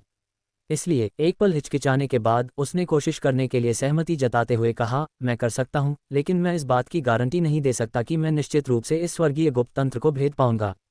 वॉन्क्लाउड हेवन अत्यंत प्रसन्न हुआ और तुरंत बोला, बिल्कुल। मामला सफल होने के बाद मेरा ब्रह्मा संप्रदाय अवश्य ही हार्दिक आभार व्यक्त करेगा। इतना कहकर उसने ये मिंग के अध्ययन के लिए शतरंज की 100 से अधिक नियमावली निकाली। पहले तो ये मिंग ने इसे महज एक साधारण शतरंज का खेल समझा, लेकिन शतरंज की एक किताब का आधा भाग पढ़ने के बाद वह ब्रह्मावेदा की प्रतिभा से दंग रह गया। इस शतरंज के धुरंधर ने वास्तव में शतरंज के माध्यम से ही दांव में प्रवेश किया था और शतरंज के खेलों का उपयोग करके सभी चीज़ों और घटनाओं में होने वाले परिवर्तनों का अनुमान लगा सकता था। एक छोटे से शतरंज के खेल में ही ब्रह्मांड के रहस्य और महान दांव की कार्यप्रणाली छिपी हुई थी। इसकी सूक्ष्मता का स्तर उसकी कल्पना से कहीं अधिक था। पहले शतरंज नियमावली को पूरा करने के बाद वह मूलतः दूसरे पक्ष के विचारों को समझ चुका था। एक ही विचार से उसके चेतना सागर में क्षैतिज और लंबवत रूप से 3000 रेखाओं वाला एक शतरंज बोर्ड प्रकट हुआ और काले और सफ़ेद मोहरे एक के बाद एक गिरने लगे। दूसरी ओर उसकी अराजकता गणना शास्त्र भी पूरी शक्ति से इस शतरंज नियमावली का विश्लेषण कर रही थी। वॉन्क्लाउड हेवन ने देखा कि ये मिंग ने कुछ ही पन्ने पलटे थे कि उसके चेहरे पर प्रशंसा और आश्चर्य के भाव आ गए। आशा की किरण जगी और उसने राहत की एक लंबी सांस ली। क्योंकि इससे पहले अनगिनत लोगों ने शतरंज की नियमावली पढ़ी थी, लेकिन वे सब माथे पर शिकन लिए हुए थे और उसमें छिपे रहस्यों को समझ नहीं पाए थे। ये मिंग जैसा पहला व्यक्ति था जिसने शुरुआत से ही सूक्ष्म रहस्यों को समझ लिया था। भाई ये कैसा चल रहा है? उसने पूछे बिना नहीं रह सका। ये मिंग ने उसकी बात अनसुनी कर दी। वह पूरी तरह से तर्क वितर्क में मग्न था। वह जिस शतरंज की नियमावली को पढ़ रहा था उसमें ब्रह्मा के प्राचीन पूर्वज द्वारा रचित कुछ शतरंज के खेल ही थे और इसे अभी व्यापक और गहन नहीं कहा जा सकता था। फिर भी इसे समझने में उसे थोड़ी कठिनाई हो रही थी और वह ये कहने की हिम्मत नहीं कर रहा था कि वह इसे आसानी से समझ लेगा। जल्द ही उसने शतरंज की दूसरी नियमावली पढ़ना शुरू किया। कुछ पन्ने पलटते ही उसके माथे पर पसीना आ गया और उसकी आंखें एक पन्ने पर टकटकी लगाए काफी देर तक बिना हिले डुले टिकी रहीं। वॉर्मक्लाउड हेवन को यह पता नहीं था कि ये मिंग, जो मानो स्तब्ध प्रतीत हो रहा था, वास्तव में अपनी पूरी शक्ति से गणना कर रहा था। पांचवें चरण का अराजकता गणना शास्त्र लगभग उन्मादी अवस्था में काम कर रहा था, लेकिन फिर भी वह उसकी आवश्यकताओं को पूरा नहीं कर पा रहा था। पांचवें चरण का अराजकता गणना शास्त्र पर्याप्त नहीं है, मुझे छठे चरण का गणना शास्त्र चाहिए। उसने मन ही मन बुदबुदाया। वास्तव में उसने यही क्षण चुना और अराजकता गणना शास्त्र के छठे चरण की ओर जबरदस्ती बढ़ने लगा। पांचवें चरण का अराजकता गणना शास्त्र स्वर्गीय दाव के अनुरूप था और इसका संचालन ब्रह्मांड के परिवर्तनों से घनिष्ठ रूप से जुड़ा हुआ था। छठे चरण का अराजकता गणना शास्त्र और भी अधिक गहन था। ये ब्रह्मांड के कई रहस्यों को उजागर कर सकता था और स्वर्गीय दाव के संचालन नियमों का स्पष्ट विश्लेषण कर सकता था। यदि पांचवें चरण के अराजकता गणना शास्त्र ने जोड़, घटाव, गुणा और भाग को हल किया, तो छठे चरण के अराजकता गणना शास्त्र ने सबसे जटिल गणितीय समस्याओं को हल किया। दोनों पूरी तरह से अलग अलग स्तरों पर थे। अराजकता गणना शास्त्र को पांचवें से छठे चरण तक उन्नत करना अत्यंत कठिन है। हालांकि ये मिंग के पास अपने कुछ फायदे थे। पहले उन्होंने महान लुओ शाश्वत गोली का सेवन किया था, जो इतनी दिव्य चमत्कारिक गोली थी कि यह व्यक्ति को सीधे शाश्वत लोक में पहुंचा सकती थी। हालांकि ये मिंग ने गोली की अधिकांश शक्ति का उपयोग महान लुओ स्वर तकनीक का अभ्यास करने में किया था, फिर भी इसके कुछ प्रभाव शेष थे। इसके अतिरिक्त ये मिंग के 600 करोड़ खरब अनुयायी थे। इन अनुयायियों की उपस्थिति ने भी अदृश्य रूप से उनकी बुद्धि को बढ़ाया। ये समझना आवश्यक है कि हर क्षण ये करोड़ों श्रद्धालु उसके साथ सूचनाओं का आदान प्रदान कर रहे थे। इतनी विशाल मात्रा में सूचनाओं को संसाधित करने के लिए बुद्धि की अत्यधिक आवश्यकता थी। इससे भी महत्वपूर्ण बात यह है कि श्रद्धालुओं की आस्था शक्ति से निर्मित आस्था वृक्ष में उच्च सूचना प्रसंस्करण क्षमता और एक निश्चित स्तर की बुद्धिमत्ता थी। इन करोड़ों आस्था वृक्षों का एक विशाल सूचना नेटवर्क आपस में जुड़ा हुआ था, जो प्रभावी रूप से ये मिंग के मस्तिष्क के विस्तार के रूप में कार्य करता था और उसे सभी समस्याओं को संसाधित करने और उनका हल निकालने में सहायता करता था। ये मिंग की जन्मजात बुद्धि भी असाधारण रूप से शक्तिशाली थी। उनके सर्वोच्च शरीर और बुद्धि में बार बार किए गए सुधारों ने उन्हें एक अत्यंत मजबूत आधार प्रदान किया था। इन लाभों के साथ भले ही अराजकता गणना शास्त्र का छठा चरण कठिन था, फिर भी वे उसे क्षीण नहीं कर सके। बूम! 7 दिन बाद असीम सागर के भीतर ये मिंग का दिव्य रूप एक जगमगाते प्रकाश के गोले में परिवर्तित हो गया। इस प्रकाश के गोले के भीतर अरबों छोटे छोटे प्रकाश कण अविश्वसनीय रूप से तीव्र गति से झिलमिला रहे थे, पलक झपकते ही करोड़ों बार चमक रहे थे। प्रत्येक झिलमिलाहट एक परिवर्तन का प्रतिनिधित्व करती थी। खरबों प्रकाश बिंदुओं की संयुक्त झिलमिलाहट अनगिनत परिवर्तनों को दर्शाती थी। यह अवस्था 15 मिनट तक बनी रही, जिसके बाद उनका दिव्य रूप अपने मूल स्वरूप में लौट आया और उन्होंने अपनी आंखें खोलीं। उनकी आंखों में आकाशगंगाएं प्रवाहित हो रही थीं और आकाश पृथ्वी असीम गहराई में घूम रहे थे। वॉर्मक्लाउड हेवन हर पल उसकी रक्षा कर रहा था। इस क्षण उसे अचानक महसूस हुआ कि ये मिंग की आभा स्वर्ग और पृथ्वी के महान मार्ग के साथ पूर्ण सामंजस्य में है। यदि वह अपनी आंखें बंद कर लेता तो भी उससे ये मिंग की उपस्थिति का एहसास नहीं होता, क्योंकि ये मिंग स्वर्ग और पृथ्वी के महान मार्ग में विलीन हो चुका था, उसका एक हिस्सा बन गया था। भाई ये क्या आपको सफलता मिली? उसने खुशी से पूछा। ये मिंग ने पलकें थोड़ी सी उठाईं और कहा, मुझे अभी अभी एक सफलता मिली है। कृपया एक पल रुकिए भाई वम। इतना कहकर उसने अपनी आंखें फिर से बंद कर लीं। पता चला कि उनकी कैश कैलकुलेशन स्क्रिप्चर अंततः छठे चरण तक पहुंच गई थी। छठे चरण की कैश कैलकुलेशन स्क्रिप्चर आश्चर्यजनक गति से दूसरे गो मैनुअल, फिर तीसरे और चौथे गो मैनुअल की गणना आसानी से कर सकती थी। इस प्रकार 3 दिन बाद ही उसने गो के सभी मैनुअल पढ़ लिए थे। आखिरी मैनुअल को एक तरफ फेंकते हुए उसने पूछा, ओल्ड एंसेस्टर वम हेवन कहाँ है? वॉर्मक्लाउड हेवन ने तुरंत उत्तर दिया, पुराने पूर्वज एक वैकल्पिक आयाम में एकांतवास में हैं। वह स्थान अत्यंत गुप्त है, जिसके बारे में केवल कुछ ही लोगों को पता है। कृपया मेरे साथ आइए। जैसे ही उसने बोलना शुरू किया, वॉर्मक्लाउड हेवन ने अपना हाथ बढ़ाया और अंतरिक्ष को चीर दिया। उस स्थानिक दरार के भीतर एक लंबा रास्ता दिखाई दिया और वे दोनों उसमें चले गए। वास्तव में उन्होंने कुछ ही कदम उठाए थे कि वे एक और स्थानिक दरार में प्रवेश कर गए। अंदर पहुंचते ही वे एक दूसरे आयाम में आ गए। इस आयाम में कोई भौतिक पदार्थ नहीं था, केवल प्रचंड ऊर्जा थी। यह ऊर्जा प्रकाश, धुंध या बादलों के रूप में विद्यमान थी, जो निरंतर परिवर्तनशील और अप्रत्याशित थी। इस तीव्र ऊर्जा को महसूस करते हुए ये मिंग ने आश्चर्य से पूछा, ये किस आयाम का है? वॉर्म क्लाउड हेवन ने कहा, हम इस आयाम को गरज का क्षेत्र कहते हैं। इसके भीतर की ऊर्जा बिजली की तरह अत्यंत हिंसक है। ये मिंग ने हाथ बढ़ाकर ऊर्जा का एक विशाल पिंड अपने हाथ में खींच लिया। जैसे ही उसने मुट्ठी भींची, ऊर्जा का पिंड फट गया और जोरदार धमाका हुआ। इस प्रचंड बल ने उसकी 5 उंगलियों को खोल दिया, जिससे उसकी आधी बांह सुन्न हो गई। चौंककर उसने कहा, कितनी जबरदस्त विस्फोटक शक्ति है। वम क्लाउड हेवन मुस्कुराया, शक्ति तो वाकई बहुत प्रबल है, लेकिन ठीक इसी वजह से इस ऊर्जा को नियंत्रित करना मुश्किल है।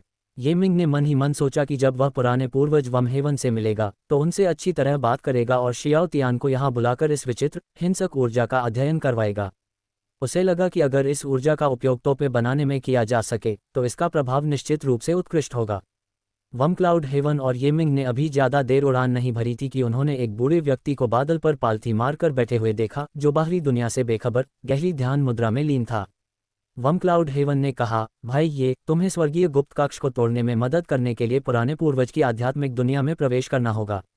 आत्मविश्वास और संयम से भरे ये मिंग ने सिर हिलाया और वृद्ध पूर्वज वम हेवन के सामने पालथी मारकर बैठ गए।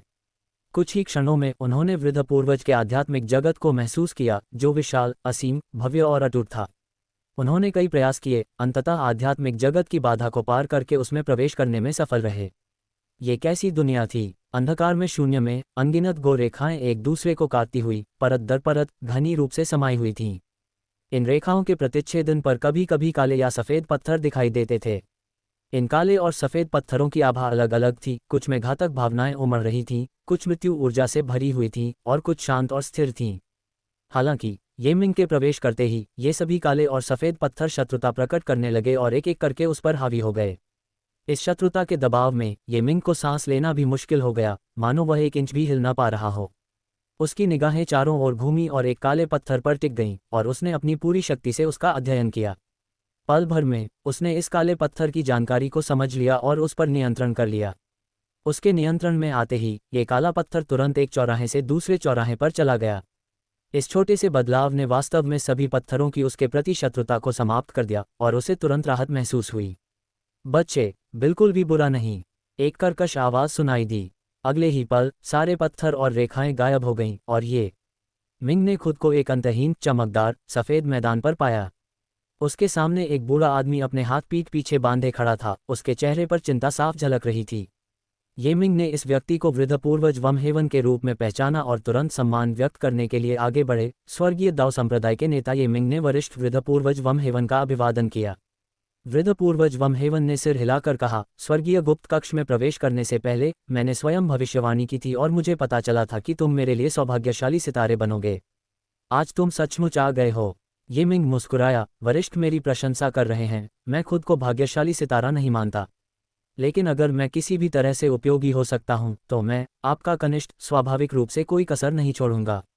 मुझे सीनियर मत कहो, तुम्हारी भविष्य की उपलब्धियां मुझसे कहीं अधिक होंगी, मुझे बस वम हेवन कहो, बूढ़े पूर्वज वम हेवन ने सौहार्दपूर्वक कहा। यदि तुम्हें मेरी उम्र से कोई आपत्ति नहीं है तो चलो अब हम अलग अलग उपनामों वाले शपथ लिए हुए भाई बन जाते हैं और अब से एक दूसरे का समर्थन और सहायता करेंगे। ये मिंग दंग रह गया। जब उसने यून फैंग के साथ भाई बनने की शपथ ली थी तब तो यह आपसी प्रशंसा, लगभग समान उम्र और एक जैसी हृदय प्रकृति के कारण था, लेकिन ये बूढ़ा आदमी उससे भी भाई बनना चाहता था।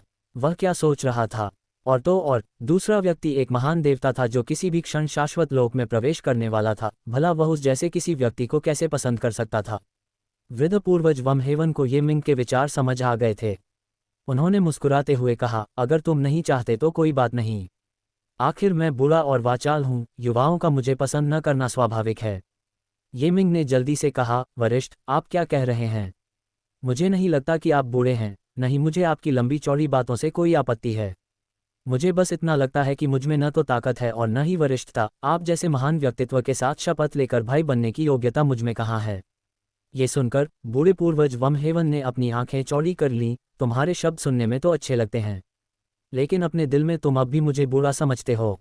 ये मिंग अवाक रह गया, मन ही मन सोच रहा था कि हालांकि वमहेवन संप्रदाय बौद्ध धर्म के समान था, फिर भी इस बूढ़े ने जरा भी धैर्य क्यों नहीं सीखा। उसने कड़वी मुस्कान के साथ कहा, ठीक है, अगर बड़े को कोई आपत्ति नहीं है तो चलो हम भाई बन जाते हैं। उसकी नज़र में एक शक्तिशाली शाश्वत लोक के महान देवता को बड़े भाई के रूप में पाना कम से कम नुकसान का सौदा नहीं था। इसके अलावा वमहेवन के पूर्वज का उसके साथ भाई बनने की इच्छा दिखाना ये दर्शाता था कि वह सच्चे चरित्र का व्यक्ति है, वाकई दोस्ती करने लायक इंसान है। वृद्ध पूर्वज वमहेवन बहुत प्रसन्न हुए।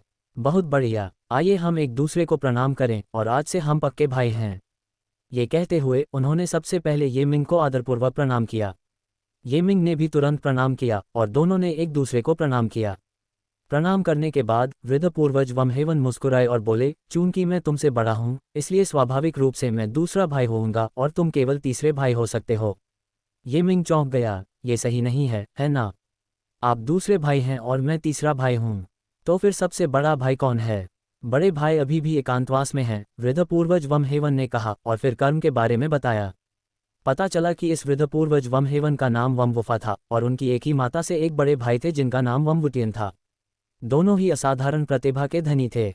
वमवुटियन बहुत पहले ही शाश्वत लोक में प्रवेश कर चुके थे और वर्तमान में एकांतवास में थे। ये मिंग बहुत आश्चर्यचकित हुआ, तो वमहेवन सेक्ट में पहले से ही एक शाश्वत क्षेत्र का महान देवता है और आपके नाम मिलाकर बिल्कुल अधर्मी और नास्तिक बनते हैं। वमवुफा ने हंसते हुए कहा, तुम मेरे शपथ लिए हुए भाई हो, इसलिए मेरा सबसे बड़ा भाई तुम्हारा भी सबसे बड़ा भाई है, अतः तुम केवल तीसरे भाई हो सकते हो। ये मिंग ने कोई बहस नहीं की और केवल सहमति जता दी। फिर उसने स्वर्गीय गुप्त बयूरों के बारे में पूछताछ की। ये सुनकर वमवुफा के चेहरे पर तुरंत पीड़ा का भाव आ गया। एक मुहावरा है, अपने चारों ओर एक कोकून बुनना, जो मुझ पर पूरी तरह से लागू होता है। उसने बार बार आह भरी। उस समय मैं अहंकारी और महत्वाकांक्षी था। इस गो खेल में निहित परम गहन सत्य को समझने के बाद मैंने दिव्य गुप्त कक्ष की स्थापना की।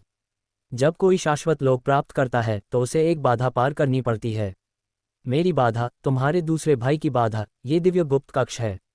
यदि मैं इस खेल को तोड़ देता हूं तो मैं तुरंत शाश्वत लोक प्राप्त कर लूंगा। यदि मैं इसे नहीं तोड़ पाता तो मैं इस खेल में हमेशा के लिए फंसा रहूंगा, जब तक कि वर्तमान युग का अंत नहीं हो जाता। ये मिंग ने पूछा, दूसरे भाई, मैं आपकी कैसे मदद कर सकता हूँ? वमवुफा ने कहा, तीसरे भाई, यदि आप मेरी सहायता करना चाहते हैं तो आपको पहले मेरे गो के दाव का अभ्यास करना होगा। इस दाव में प्रमुख उपलब्धि प्राप्त करने के बाद ही आप इस स्वर्गीय गुप्त कक्ष को भेदने में मेरी सहायता कर सकते हैं। ये मिंग ने कहा, अगर दूसरे भाई भी इसे नहीं तोड़ सकते तो मुझे डर है कि मैं भी शायद इसे नहीं तोड़ पाऊंगा। वमवुफा ने उत्तर दिया, तीसरे भाई, जो बात आप नहीं जानते वह ये है कि मुझे स्वर्गीय गुप्त कक्ष को तोड़ने की विधि पहले से ही पता है, लेकिन इसे एक साथ तोड़ने के लिए 2 लोगों की आवश्यकता होती है। तभी ये मिंग को राहत मिली। वमवुफा ने तुरंत उसे गो का अपना दाव प्रदान किया। इससे पहले ये मिंग गो की सभी नियमावली पढ़ चुका था और वमवुफा के गो के दाव की कुछ समझ रखता था। लेकिन अब अपने दाव का अभ्यास करते हुए उसने महसूस किया कि ये दाव कितना गहरा और अथाह था, जो उसकी कल्पना से कहीं अधिक था। पता चला कि वमवुफा की गो की विधि में एक ऐसी गो संरचना को संघनित करना शामिल था जो देखने में वास्तविक लगती थी लेकिन असल में मायावी थी। साधना का स्तर जितना ऊंचा होता था, संरचना की शक्ति उतनी ही प्रबल होती थी। ये कुछ हद तक उनके अराजकता गणना शास्त्र से मिलती जुलती थी, लेकिन इसकी शक्ति कहीं अधिक थी और इसके उपयोग कहीं अधिक व्यापक थे। अराजकता गणना शास्त्र केवल गणना और निष्कर्ष निकाल सकता था, लेकिन ये गो संरचना न केवल गणना कर सकती थी बल्कि घातक संरचनाओं का निर्माण कर सकती थी, आकाश और पृथ्वी का सृजन कर सकती थी और इसके कई अन्य अद्भुत उपयोग भी थे। ये मिंग का कैश कैलकुलेशन स्क्रिप्चर भी अभी छठे चरण में प्रवेश कर चुका था। गो के मार्ग की साधना विधि सीखने पर उसका हृदय अचानक उछल पड़ा। क्या वह कैश कैलकुलेशन स्क्रिप्चर को गो फॉर्मेशन के साथ मिला सकता था? कैश कैलकुलेशन स्क्रिप्चर और गो फॉर्मेशन दोनों का मूल तत्व अनुमान और गणना था। यदि इन दोनों को मिला दिया जाए तो निश्चित रूप से आधे प्रयास में 2 गुना परिणाम प्राप्त होगा। जैसे ही यह विचार उनके मन में आया, उन्होंने तुरंत उस पर अमल करना शुरू कर दिया। दरअसल कैश कैलकुलेशन स्क्रिप्चर की कोई निश्चित विधि नहीं है, सब कुछ साधक की अपनी गणनाओं पर निर्भर करता है। अब कैश कैलकुलेशन स्क्रिप्चर को शतरंज की संरचना से बदलना कोई काल्पनिक विचार नहीं था, बल्कि एक स्वाभाविक प्रगति थी। कैश कैलकुलेशन स्क्रिप्चर की नींव और शतरंज के दाव की कुछ समझ के साथ ये प्रक्रिया कठिन नहीं थी और सुचारू रूप से पूरी हो गई। वमवुफा एक तरफ इंतजार कर रहा था। 2 दिन से भी कम समय में उसने ये मिंग के पीछे एक विशाल शतरंज का चित्र प्रकट होते देखा। चित्र की रेखाएं एक दूसरे को काटती हुई अनंत ब्रह्मांड में फैली हुई थीं। उसने आश्चर्य से कहा, तीसरे भाई, आपकी बुद्धि आपके बड़े भाई से कहीं अधिक श्रेष्ठ है। अगर मैं होता तो इतने कम समय में शतरंज के नियमों का सार कभी नहीं समझ पाता। ये मिंग ने कहा, दूसरे भाई ने स्वयं शतरंज का मार्ग बनाया है, आपकी उपलब्धियां मुझसे कहीं अधिक हैं। मेरी प्रशंसा करना बंद करो। वंगवुफा ने उत्तर दिया, मैंने शतरंज की इस विधि का 5वें स्तर तक अभ्यास किया है। जब तक मुझे शाश्वत सफलता प्राप्त नहीं हो जाती तब तक आगे अभ्यास करना बहुत कठिन है। तीसरे भाई, आपको मेरी मदद करने के लिए केवल तीसरे स्तर तक अभ्यास करने की आवश्यकता है। अपनी बात पूरी करने से पहले ही उसने अचानक यी की ध्वनि निकाली और कहा, यह तो पहले ही चौथा स्तर है। ये सही था। इस समय ये मिंग ने कैश कैलकुलेशन एरे को पूरी तरह से शतरंज की संरचना में बदल दिया था। उसके पीछे का विशाल शतरंज आरेख अचानक सिकुड़ गया और धीरे धीरे घूमने वाले एक वर्गाकार शतरंज बोर्ड में बदल गया। वॉम्वुफा हंसते हुए बोला, तुम्हारे पास बोर्ड तो है लेकिन मोहरे नहीं, तो चलो मैं तुम्हें कुछ मोहरे देता हूँ। अपनी आस्तीन झटकते ही 3000 काले मोहरे और 3000 सफ़ेद मोहरे प्रकट हो गए। जैसे ही शतरंज के ये मोहरे बोर्ड पर गिरे, ये मिंग को तुरंत भारीपन महसूस हुआ और वह चिल्लाया, दूसरे भाई, ये मोहरे इतने भारी क्यों हैं? वंगवुफा ने कहा, ये मोहरे दूसरे भाई के खजाने हैं।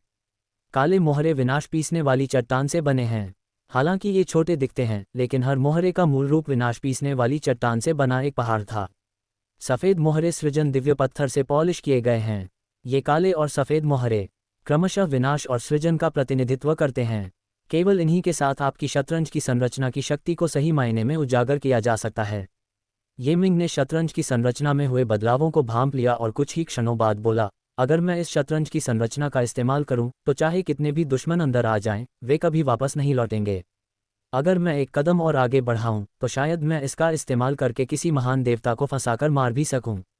स्वाभाविक रूप से वंगवुफा ने गर्व से कहा, मेरे शाश्वत स्तर पर पदोन्नत होने के बाद दूसरे भाई के लिए शतरंज की रणनीति का उपयोग करके 3 से 5 शाश्वत महान देवताओं को फंसाना मुश्किल नहीं होगा। ये मिंग ने अंगूठा ऊपर करके कहा, दूसरे भाई, आप वाकई बहुत शक्तिशाली हैं। कितना शक्तिशाली है? बिल्कुल नहीं। जब तक तुम एल्डर ब्रदर से नहीं मिलते तब तक तुम्हें पता नहीं चलेगा कि शक्तिशाली का मतलब क्या होता है, वंगवुफा ने कहा। एल्डर ब्रदर की पुनर्जन्म के 6 मार्ग वाकई अद्भुत हैं। ये मिंग ने कहा, आप सब बहुत शक्तिशाली हैं। दूसरे भाई, मैं अब अपनी चाल चल सकता हूँ। वंगवुफा ने उंगली से इशारा करते हुए कहा, वहाँ एक एरे के अंदर एक और एरे है। आपको बस इसे तोड़ना है, बाकी मैं संभाल लूंगा। ये मिंग ने अच्छा कहा, उछल पड़ा और जानलेवा रोशनी के बीच जमीन पर आ गिरा। उसके सिर के ऊपर का शतरंज का बोर्ड तुरंत फैल गया और उसे घेर लिया। काले और सफ़ेद मोहरे आपस में उलझ गए और रूपांतरित होकर विशाल संरचनाएं बनाने लगे, जिससे एक संरचना के भीतर की संरचना की गणना और उसे तोड़ने की प्रक्रिया शुरू हो गई। पहले ये मिंग को लगा था कि इस प्रक्रिया को तोड़ना बेहद मुश्किल होगा, लेकिन एक बार जब वह सरणी में प्रवेश कर गया तो उसे आश्चर्य हुआ कि यह कितना आसान था। उसकी स्थिति विशाल सरणी के केंद्र के समान थी। जब तक वह केंद्र को नियंत्रित करता, दूसरों के लिए सरणी को तोड़ना आसान हो जाता। 4 स्तरीय शतरंज संरचना पर भरोसा करते हुए उसने पूरी तरह से उस संरचना को दबा दिया और उसे तोड़ने पर ध्यान केंद्रित किया। 7वें दिन काले और सफ़ेद मोहरे अचानक 2 घेरों में व्यवस्थित हो गए और तेजी से घूमने लगे। कचा की ध्वनि के साथ संरचना के भीतर की संरचना टूट गई। उसे लगा जैसे दुनिया अंधेरी हो गई हो। तुरंत बाद उसने दूसरे भाई वंगवुफा को एक लंबी आनंदमय गर्जना करते हुए सुना। गड़गड़ाहट। इसके बाद दुनिया उलट पुलट हो गई और एक शक्ति ने उसे बाहर धकेल दिया, जिससे वह ब्रह्मा स्वर्ग संप्रदाय में लौट आया। उसके बगल में वंक्लाउड स्वर्ग था, जो अत्यंत प्रसन्न दिख रहा था और तुरंत घुटने टेककर प्रणाम करते हुए बोला, तीसरे कुलपति को प्रणाम।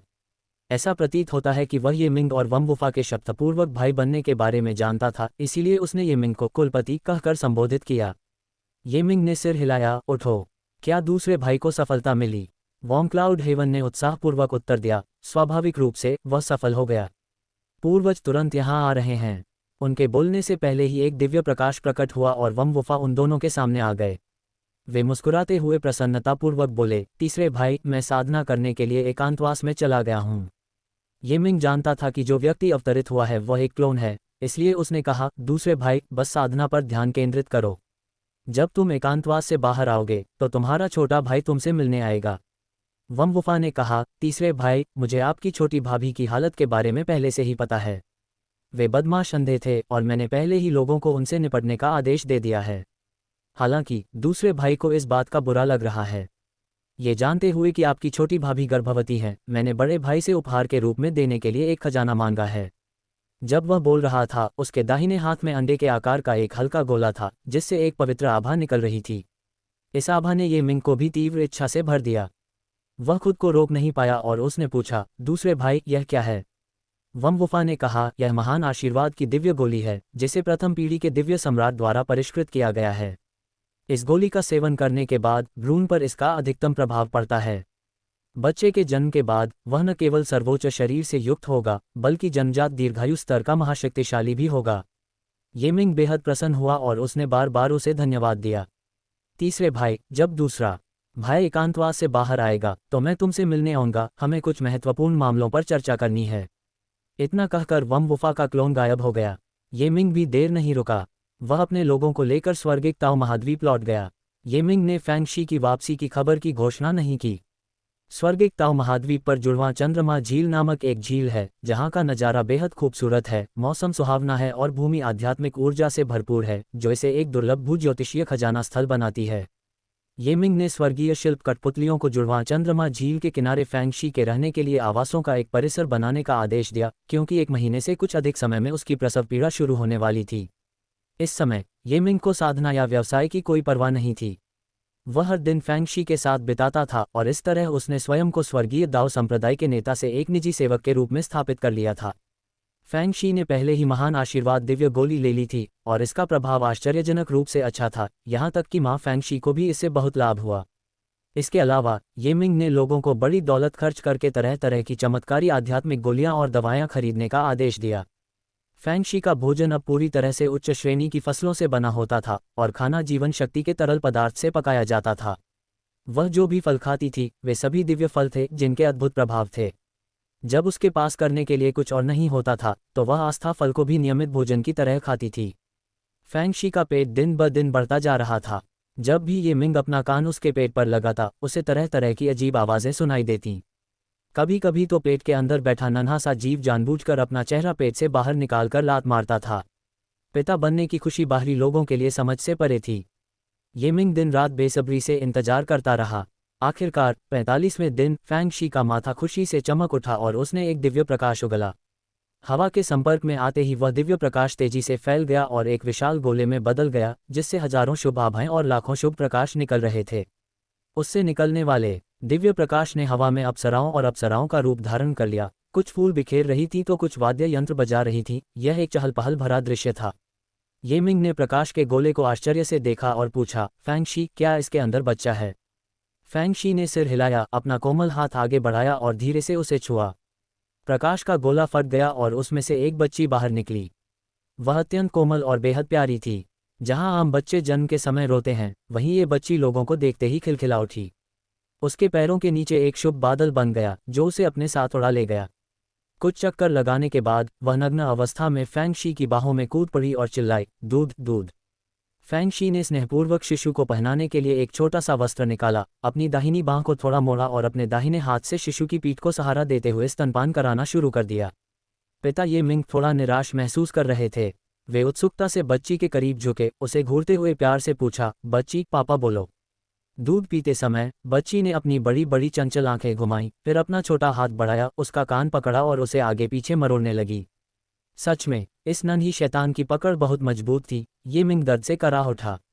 जब उसकी बेटी उसका कान मरोड़ रही थी, ये मिंग ने मन ही मन सोचा, फैंगशी, हमें अपनी बेटी का क्या नाम रखना चाहिए? फैंगशी ने पलकें झपकाईं, वह हमारी अनमोल रत्न है, क्यों ना हम उसे मिंगजू कहें? ये मिंग दंग रह गया। ये मिंगजू, क्या वह नाइट शाइनिंग पल नहीं थी? उसने सिर हिलाया और कहा, चलिए कोई दूसरा नाम चुन लेते हैं। फैंगशी, तो चलिए उसका नाम बिंगमैंग रख देते हैं। क्या इस नाम के पीछे कोई कहानी है? ये मिंग ने मुस्कुराते हुए पूछा। फैंगशी ने धीरे से आह भरी, मेरी एक छोटी बहन थी जिसका नाम बिंगमैंग था, लेकिन उसकी 5 साल की उम्र में ही मृत्यु हो गई और मुझे अक्सर उसकी याद आती है। ये मिंग, तो चलिए उसका नाम बिंगमैंग रख देते हैं। यह आपकी बहन की याद में एक स्मारक के रूप में भी काम करेगा। छोटी बच्ची को मानो पता था कि उसका कोई नाम है। उसने निप्पल छोड़ दिया और तुरंत ये मिंग के कंधे पर कूद पड़ी। उसके छोटे हाथों ने ये मिंग के बालों को पकड़ लिया और वह उत्सुकता से चारों ओर देखने लगी। ये मिंग ने पूछा, छोटे पूर्वज, क्या आप पापा कहेंगे? छोटी बच्ची ने उसकी बात अनसुनी कर दी और अपना छोटा हाथ आगे की ओर बढ़ाया। ये मिंग ने कहा, जैसा आप कहें, और उत्सुकता से आगे बढ़ गया। दरवाजे से बाहर निकलकर एक गलियारे से गुजरने के बाद वे एक बगीचे में पहुंचे। इस बगीचे में खिले फूल विभिन्न महान लोगों से एकत्रित की गई विदेशी प्रजातियों के थे। अनेक सुगंधें आपस में सहजता से घुल मिल गईं और देखने वाले को स्पष्ट रूप से महसूस हो रही थीं। ये बिंगमैन को फूल बहुत पसंद थे। वह हवा में उड़ी, एक के बाद एक कई फूल तोड़े, दो अपने ऊपर रखे और एक ये मिंग के ऊपर रख दिया। बस इसी तरह ये मिंग अपनी बेटी के साथ आधे दिन तक खेलता रहा।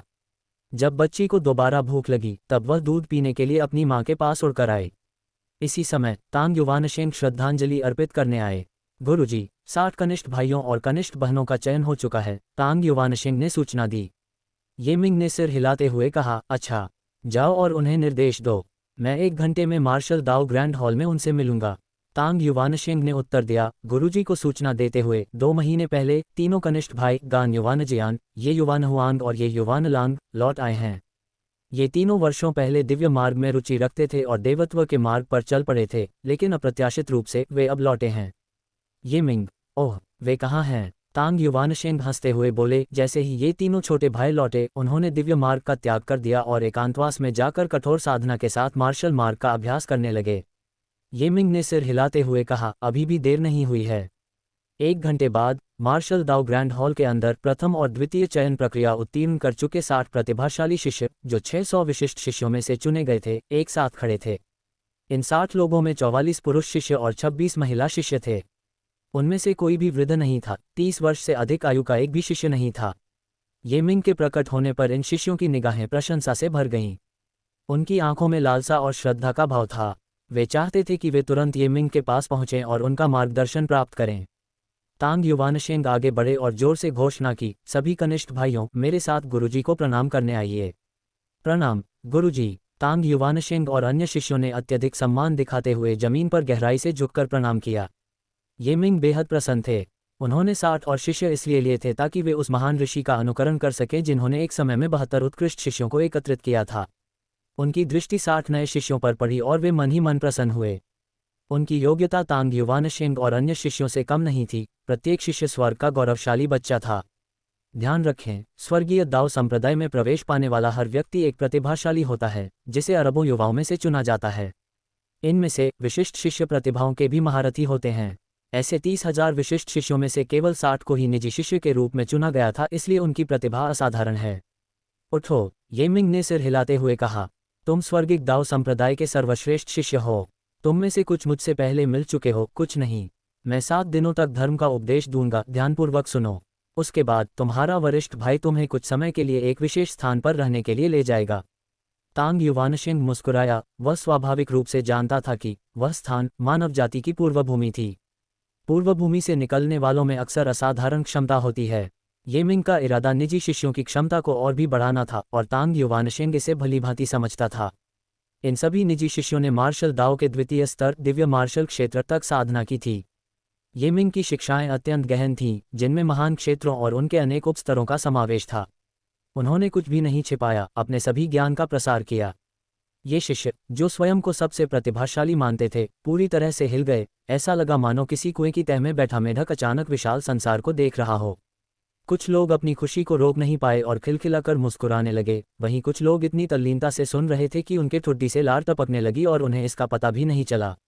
ये मिंग स्वयं दिव्य मार्शल क्षेत्र के 6ठे चरण तक ही पहुंचे थे, इसलिए उन्होंने केवल वहीं तक बात की और 7 दिन चीख भर गए। व्याख्यान समाप्त होने पर एक शिष्य आगे आया और जोर से बोला, गुरुजी, मेरा एक प्रश्न है। ये मिंग ने सिर हिलाया। बोलो, बच्चे। शिष्य अत्यंत सुंदर था। उसकी आंखें चमकीली और दांत सफ़ेद थे। सलीके से कपड़े पहने हुए वह कई महिलाओं को भी मात दे सकता था। उसने पलकें झपकाईं, प्रणाम किया और कहा, गुरुजी का प्रवचन ऐसा लगा मानो मेरे सिर पर मीठी ओस की बूंदें पड़ गई हो, जिससे मुझे ज्ञान प्राप्त हुआ हो। हाल ही में मैंने यह विचार किया है, एक बार जब हमारा स्वर्गीय दाओ संप्रदाय एक शक्तिशाली मार्शल दाओ सभ्यता का निर्माण कर लेगा, तो उसका लक्ष्य क्या होगा?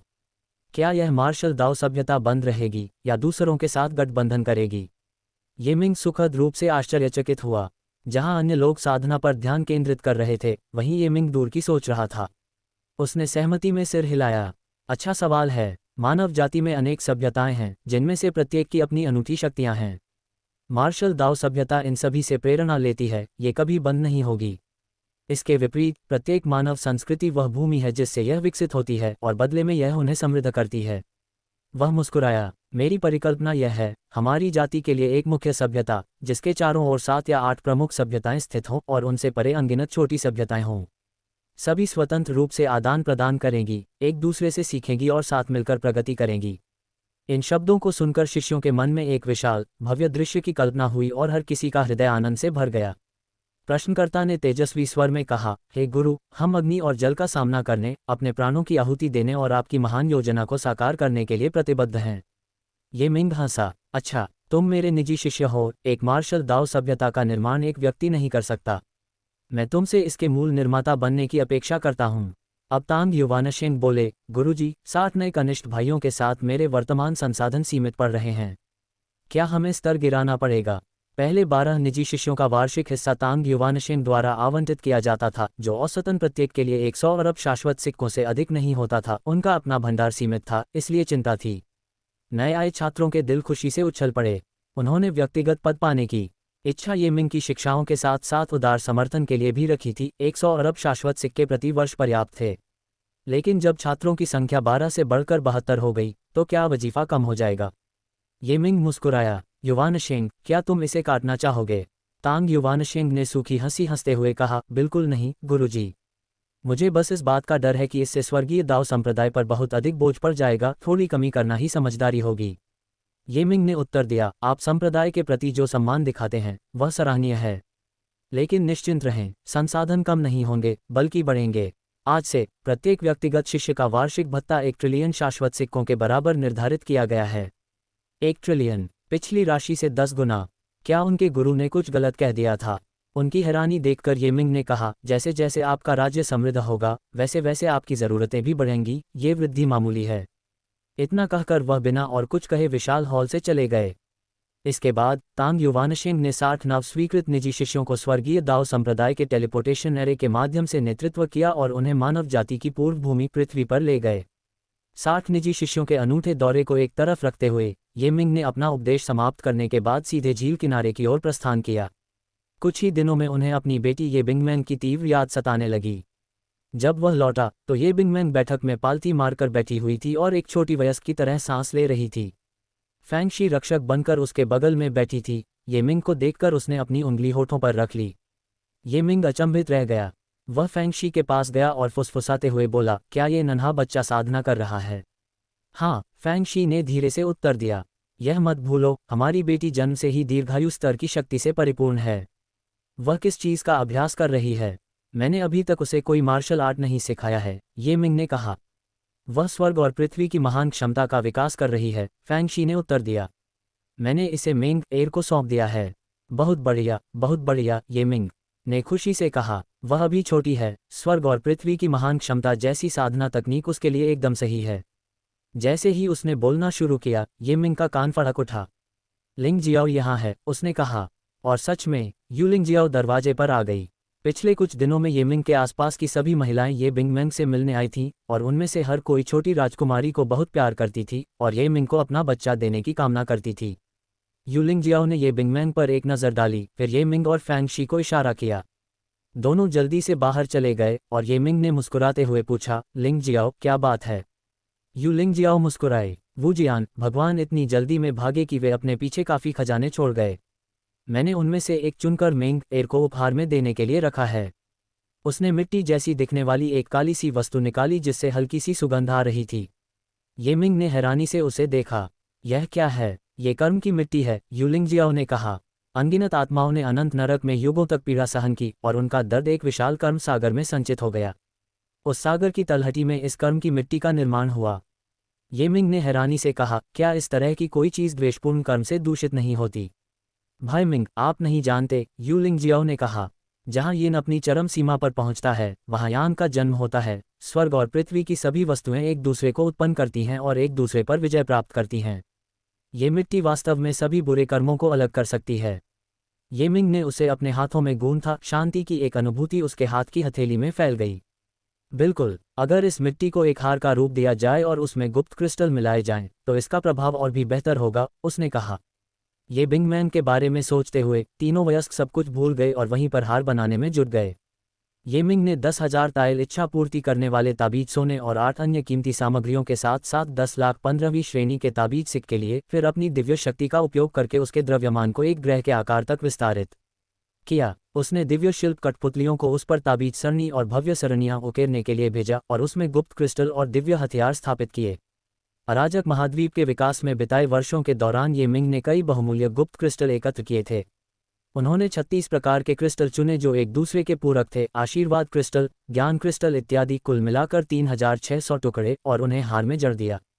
इसके अलावा उसने 9 प्रकार के दिव्य हथियार और 20,000 सर्वोच्च कठपुतलियां स्थापित कीं। उस गले के पट्टे के साथ वह नन्ही बच्ची एक शक्तिशाली सभ्यता का नाश कर सकती थी। कॉलर पर बनी विशाल संरचना ये मिंग द्वारा हाल ही में समझी गई रणनीति पर आधारित थी। 20,000 सर्वोच्च कठपुतलियों में से 10,000 काले पत्थरों के रूप में और 10,000 सफ़ेद पत्थरों के रूप में कार्य करती थी। उनकी मारक क्षमता लगभग एक सम्राट देवता मेचा के बराबर थी, जो उनकी दुर्जयता को दर्शाती थी। 9 दिव्य हथियार 9 सरनी नेत्रों का निर्माण करते थे, जिनमें से प्रत्येक का एक अलग घातक प्रभाव था। कॉलर बनाने में 1 महीने से अधिक समय लगेगा, इसमें जल्दबाजी करने का कोई विकल्प नहीं था। एक दिन जब ये मिंग ने लगभग सारा काम खत्म कर लिया था, तभी यू लिंगजियाओ ने अचानक कहा, भाई मिंग, मैं भी एक बच्चा चाहती हूँ। तो चलो एक बनाते हैं। ये मिंग मुस्कुराया, उसे अपनी बाहों में उठाया और कमरे की ओर चल पड़ा। यू लिंगजियाओ, जो शर्मीली और प्रसन्न दोनों थी, ने विरोध करते हुए कहा, भाई मिंग, मैं अभी तैयार नहीं हूँ। क्या तैयारी? ये मिंग ने आश्चर्य से पूछा। मैं अनंत नरक के अधिकांश भाग को नियंत्रित करती हूँ और मेरा भौतिक शरीर एकदम परिपूर्ण है, उसने समझाया। कुछ दिन पहले ही मैंने नरक के मार्ग को समझा है और मैं एक और कदम आगे बढ़ना चाहती हूँ। ये मिंग को पता था कि अगला कदम शाश्वत लोक है और वह बेहद खुश था। ये तो बहुत बढ़िया है भाई मिंग, मैं तब तक इंतजार करना चाहती हूँ जब तक मैं अमर न हो जाऊं और आप भी अमर न हो जाएं, उसके बाद ही हम बच्चा पैदा करेंगे, यू लिंगजियाओ ने कहा। ये मिंग ने व्यंग्यात्मक मुस्कान दी। अभी तो बहुत समय है, अभी इसका जिक्र क्यों करें? यू लिंगजियाओ ने मुंह फुलाते हुए कहा, मैं पहले अपनी जगह पक्की कर रही हूँ। उन बड़ी बहनों को देखो, वे सब शेरनी की तरह तुम्हें घूर रही हैं। मुझे उनसे पहले अपना हक जताना होगा। ये मिंग को समझ नहीं आ रहा था कि हंसे या रोए। उसने झट से विषय बदल दिया। लिंगजियाओ, तुम नरक साधना कैसे कर रही हो? क्या इसका संबंध अनंत नरक से है? यू लिंगजियाओ ने हल्के से सिर हिलाया। अनंत नरक में भगवान वुजियान की विरासत अभी भी मौजूद है और चूंकि मैं नरक को नियंत्रित करती हूँ, इसलिए स्वाभाविक रूप से मुझे उनकी अधिकांश यादें विरासत में मिली हैं। तो उस अंतहीन नरक में अभी भी अनगिनत पीड़ित आत्माएं हैं। आप उनके बारे में क्या करने की योजना बना रहे हैं? ये मिंग ने पूछा। मैं उन्हें पीड़ा से मुक्ति दिलाना चाहती हूँ, यू लिंगजियाओ ने उत्तर दिया। ये मिंग ने सिर हिलाया। तुम ऐसा नहीं कर सकते। अगर तुम उन्हें मुक्त करोगे तो तुम्हारी अपनी साधना को नुकसान होगा और अनंत नरक का अस्तित्व ही समाप्त हो जाएगा। यू लिंगजियाओ मुस्कुराए और बोली, भाई मिंग, आपने मुझे गलत समझा। मैं नरक से पीछे नहीं हट रही हूँ, मैं इसे बदल रही हूँ। बदलाव? कैसे? ये मिंग ने आश्चर्य से पूछा। यू लिंगजियाओ, मृत्यु के बाद आत्माएं धीरे धीरे आध्यात्मिक कणों में विघटित हो जाती हैं जो ब्रह्मांड के हर कोने में बिखर जाते हैं। बाद में वे कण पाताल लोक की ओर एकत्रित होते हैं और जीवन चक्र में प्रवाहित होकर भविष्य में नए जीवन में परिवर्तित होते हैं। यदि अनंत नरक उन आत्माओं को संरक्षित कर सके और उन्हें पुनर्जन्म का अवसर दे सके, तो क्या ये बेहतर नहीं होगा? ये मिंग को अचानक अपने बड़े भाई फान वुटियान की याद आ गई, जिन्होंने पुनर्जन्म के 6 मार्गों का अभ्यास किया था। फान वुटियान के अनुसार ये 6 मार्ग ब्रह्मांड से परे हैं। मृत्यु के बाद प्राणी अपने कर्मों के अनुसार विभिन्न जीवन रूपों में पुनर्जन्म लेते हैं। ये सोचते हुए उन्होंने कहा, लिंगजियाओ, मेरे पास एक विचार है। यू लिंगजियाओ, भाई मिंग, मुझे जल्दी बताओ। ये मिंग, मैंने महान लुओ स्वर्गलोक खोला है, सभी आयामों में ये सबसे परिपूर्ण है। इसके प्रथम स्वर्ग में मैं 30 करोड़ लोगों की आबादी का भरण पोषण करता हूँ और हर साल लगभग 20 लाख लोग मर जाते हैं। वे मृत आत्माएं आत्माकणों में परिवर्तित होकर शून्य लोक में विलीन हो जाती हैं। कितनी बर्बादी! क्यों ना आप अपना अनंत नरक लोक महान लुओ स्वर्गलोक के भीतर ही बनाएं। अब से प्रथम स्वर्ग में जब भी कोई मरेगा, यदि उसने कोई बुराई की है और नरक में जाने योग्य है, तो उसे अनंत नरक लोक में ही भेजा जाए। यू लिंगजियाओ की आंखें चमक उठीं। उसकी मूल योजना सभी महान लोकों से मृत और पतित आत्माओं को एकत्रित करने की थी, और वह इस बात को लेकर चिंतित थी कि इसे कैसे संभाला जाए। ये मिंग ने एक ही वाक्य में समस्या का समाधान कर दिया था। प्रसन्न होकर उसने कहा, भाई मिंग, आपका सुझाव अद्भुत है। मैं अनंत नरक को तुरंत महान लुओ स्वर्ग क्षेत्र में स्थानांतरित कर दूंगी। ये मिंग ने हाथ हिलाते हुए कहा, इतनी जल्दी नहीं। पहला स्वर्ग अभी बहुत छोटा है, इसकी आबादी बहुत कम है। भविष्य में मैं इनकी संख्या बढ़ाऊंगा और फिर दूसरा स्वर्ग खोलूंगा। इसके अलावा तुमने अनंत नरक पर बहुत कम समय के लिए नियंत्रण किया है, इसे कुछ और समय के लिए स्थिर करो। आदर्श रूप से पहले शाश्वत लोक में प्रवेश करो। यू लिंगजियाओ ने मुस्कुराते हुए सिर हिलाकर सहमति जताई। भाई मिंग, मुझे आपको कुछ और भी बताना है, कुछ ऐसा जो मानवता के भविष्य से संबंधित है। चौंककर ये मिंग ने पूछा, यह क्या है? यू लिंगजियाओ गंभीर हो गईं। भाई मिंग, क्या आप जानते हैं कि भगवान वुजियान इन अनगिनत वर्षों से अनंत नरक में क्या कर रहे हैं? ये मिंग, उनके अनुसार वे पीड़ित आत्माओं से शक्ति प्राप्त करते हैं, क्या ऐसा नहीं है? बिल्कुल नहीं, ये तो महज एक बहाना है। किसी तरह उन्होंने जीवन चक्र के गहन सत्य को जान लिया और युगों से उनकी सारी ऊर्जा एक लघु जीवन चक्र बनाने में लगी हुई है। ये छोटा चक्र स्वर्ग और पृथ्वी से आध्यात्मिक कणों को अवशोषित करके नवजात जीवों में संचारित कर सकता है, यू लिंगजियाओ ने कहा। उस समय वे इस आयाम को त्यागने को तैयार नहीं थे क्योंकि वे नहीं चाहते थे कि कोई भी इस लघु जीवन चक्र के रहस्य को जान पाए। ये मिंग का दिल बुरी तरह कांप उठा। उसने हैरानी से कहा, जीवन का चक्र, क्या वह इसे पार कर चुका है? हालांकि यह पूरा हो चुका है, इसे शुरू करने के लिए एक आखिरी कदम बाकी है, यू लिंगजियाओ ने कहा। पहिया शुरू करने के लिए अत्यधिक मात्रा में आध्यात्मिक कणों की आवश्यकता होती है, इतनी मात्रा तो भगवान वुजियान भी प्रदान नहीं कर सकते। अनंत नरक में मौजूद सभी आत्माओं को एक साथ मिला दिया जाए, तब भी पहिया सक्रिय करने के लिए पर्याप्त नहीं होगा। ये मिंग ने तुरंत पूछा, लिंगजियाओ, जीवन का पहिया कैसे शुरू किया जा सकता है? इसे ऐसे समझिए, साधारण मनुष्यों को उदाहरण के तौर पर लें तो उनमें से 100 करोड़ से अधिक लोगों को एक ही समय में मरना होगा, आत्मा के कणों में विघटित होना होगा और चक्र को शुरू करने के लिए उसमें प्रवेश करना होगा। फिलहाल अनंत नरक उस शर्त को पूरा नहीं कर सकता, उसमें केवल कुछ दसियों हजार करोड़ आत्माएं ही समा सकती हैं, जो आवश्यक 100 करोड़ से बहुत कम हैं। ये मिंग, जीवन का चक्र शुरू हो जाए तो क्या होगा? ये हर आयाम से असंख्य स्वर्गों से आध्यात्मिक कणों को आकर्षित करेगा और विशेष चैनलों के माध्यम से उन कणों को जीवित प्राणियों में प्रवेश कराएगा, यू लिंगजियाओ ने कहा। और इन चैनलों को नियंत्रित किया जा सकता है। उदाहरण के लिए, यदि हम जीवन चक्र शुरू करते हैं तो हम आउटपुट बिंदु को महान लुओ स्वर्ग क्षेत्र के भीतर स्थापित कर सकते हैं। तब वहां जन्म लेने वाले प्रत्येक जीव में अद्भुत क्षमता होगी। भाई मिंग, ऐसा माना जाता है कि देव जाति इतनी शक्तिशाली इसलिए है क्योंकि उनके पास जीवन का एक छोटा चक्र भी है, यू लिंगजियाओ ने आगे कहा। ये मिंग ने अपनी मुट्ठियां भींच लीं। यह मामला बहुत महत्वपूर्ण है। मैं इसे अकेले नहीं कर सकता, मुझे सर्वशक्तिमान ईश्वर की सहायता चाहिए। यू लिंगजियाओ, भाई मिंग, आप दूसरों को बताने जा रहे हैं। क्या आपको डर नहीं है कि वे जीवन चक्र के प्रति लालसा रखेंगे? ये मिंग ने सिर हिलाया। नहीं, यह मानव जाति के महान हित से संबंधित है, इससे सभी को लाभ होता है और हम सभी का ये कर्तव्य है। इसलिए वह यू लिंगजियाओ को लेकर शियाओ तियान को खोजने निकला और दोनों मिलकर उस आयाम की ओर चल पड़े जहां अनंत नरक स्थित था। रास्ते में उसने शियाओ तियान को स्थिति समझाई, जो उतना ही स्तब्ध था और इस बात से सहमत हुआ कि ऐसे मामले पर सभी महान देवताओं से चर्चा करनी चाहिए, कोई भी अकेला व्यक्ति इसे पूरा नहीं कर सकता। परम पूज्य सम्राट और हान जियुइन अभी भी उस आयाम की रक्षा कर रहे थे और उसका पुनर्निर्माण कर रहे थे। मात्र कुछ ही महीनों में वह स्थान पूरी तरह बदल गया था। अनगिनत खूबसूरत इमारतें आसमान छू रही थीं और विशाल संरचनाएं स्वर्ग और पृथ्वी को जोड़कर हर दिशा को सील कर रही थीं। लेकिन ये मिंग के पास नज़ारे का आनंद लेने का समय नहीं था। उसने दोनों शक्तिशाली देवताओं को ढूंढा और उन्हें सारी बात बताई। उसकी बात सुनने के बाद हान जियुइन और परम पूज्य सम्राट ने एक दूसरे की ओर देखा और एक स्वर में कहा, स्वयं स्वर्ग हमारी मानव जाति की सहायता करे। ये मिंग, क्या तुम्हें इस महान लुओ स्वर्गलोक का महत्व पता है? हान जियुइन ने उसे घूरते हुए देखा, उसकी आंखें बेहद चमक रही थीं। इस समय ये शक्तिशाली देवता सचमुच उत्साह से काम रहा था। ये मिंग ने उसकी ओर देखा। मैं जानता हूं कि जिस आयाम में महान लुओ स्वर्गलोक स्थित है, वह वर्तमान स्वर्गलोक से कई गुना बेहतर है। हान जियुइन जोर से हंस पड़ी। ये सिर्फ बेहतर ही नहीं, बल्कि शानदार है। महान लुओ स्वर्ग क्षेत्र के साथ यह आयाम हमारे लिए पहले से ही अर्थहीन हो गया है। परम पूज्य सम्राट मुस्कुराए। ये व्यर्थ नहीं है, हमें अभी भी इस स्थान का निर्माण करना होगा ताकि देव जाति को गुमराह किया जा सके और महान लुओ स्वर्ग क्षेत्र की रक्षा की जा सके। बोलने के बाद उन्होंने कहा, यह बात करने की जगह नहीं है, चलिए मेरे घर चलते हैं।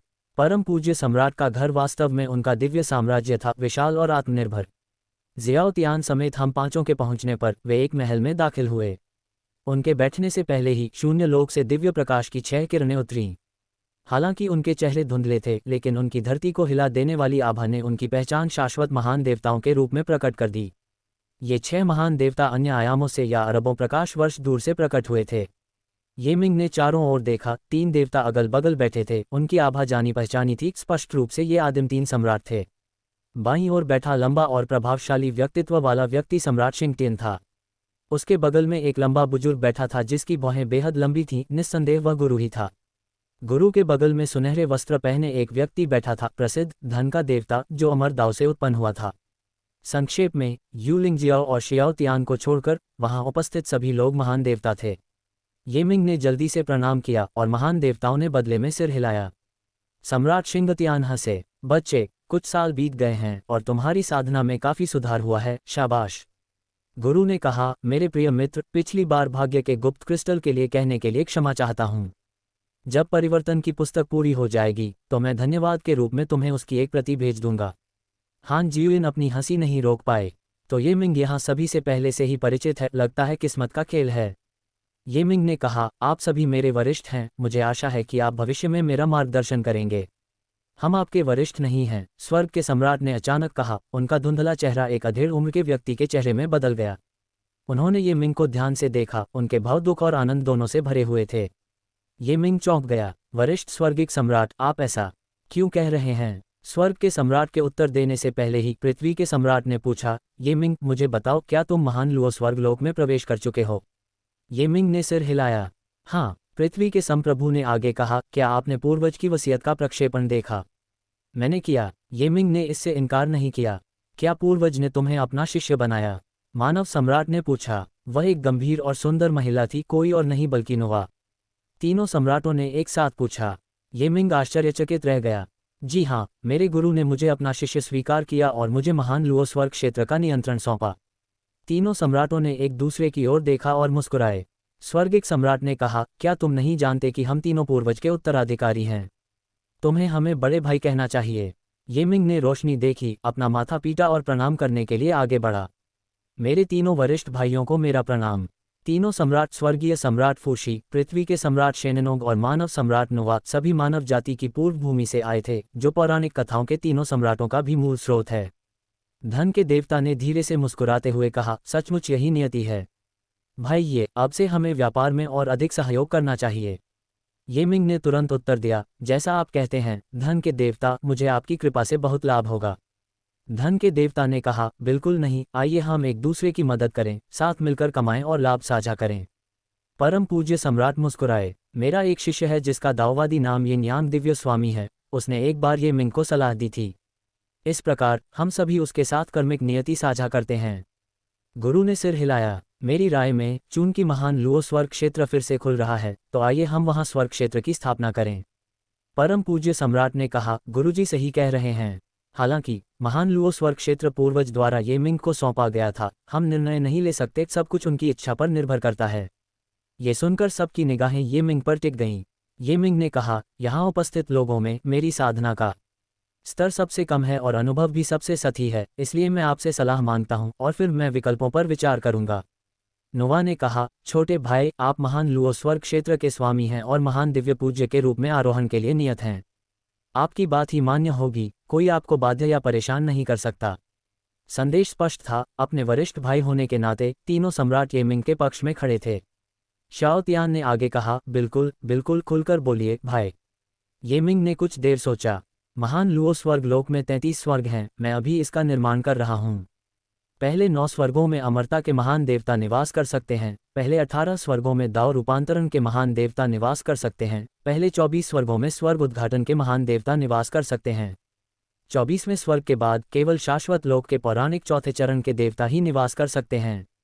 परम पूज्य सम्राट ने कहा, ऐसा लगता है कि हम केवल 9वें स्वर्ग में या उससे नीचे ही रह सकते हैं। ये मिंग ने आगे कहा, और मेरी वर्तमान क्षमता के साथ मैं अल्पावधि में दूसरा स्वर्ग नहीं खोल सकता। कोई बात नहीं, फुक्सी ने कहा। महान लुओ स्वर्ग कला का अभ्यास आप अकेले ही इस दुनिया में कर सकते हैं, कोई जल्दी नहीं है, आराम से समय लें।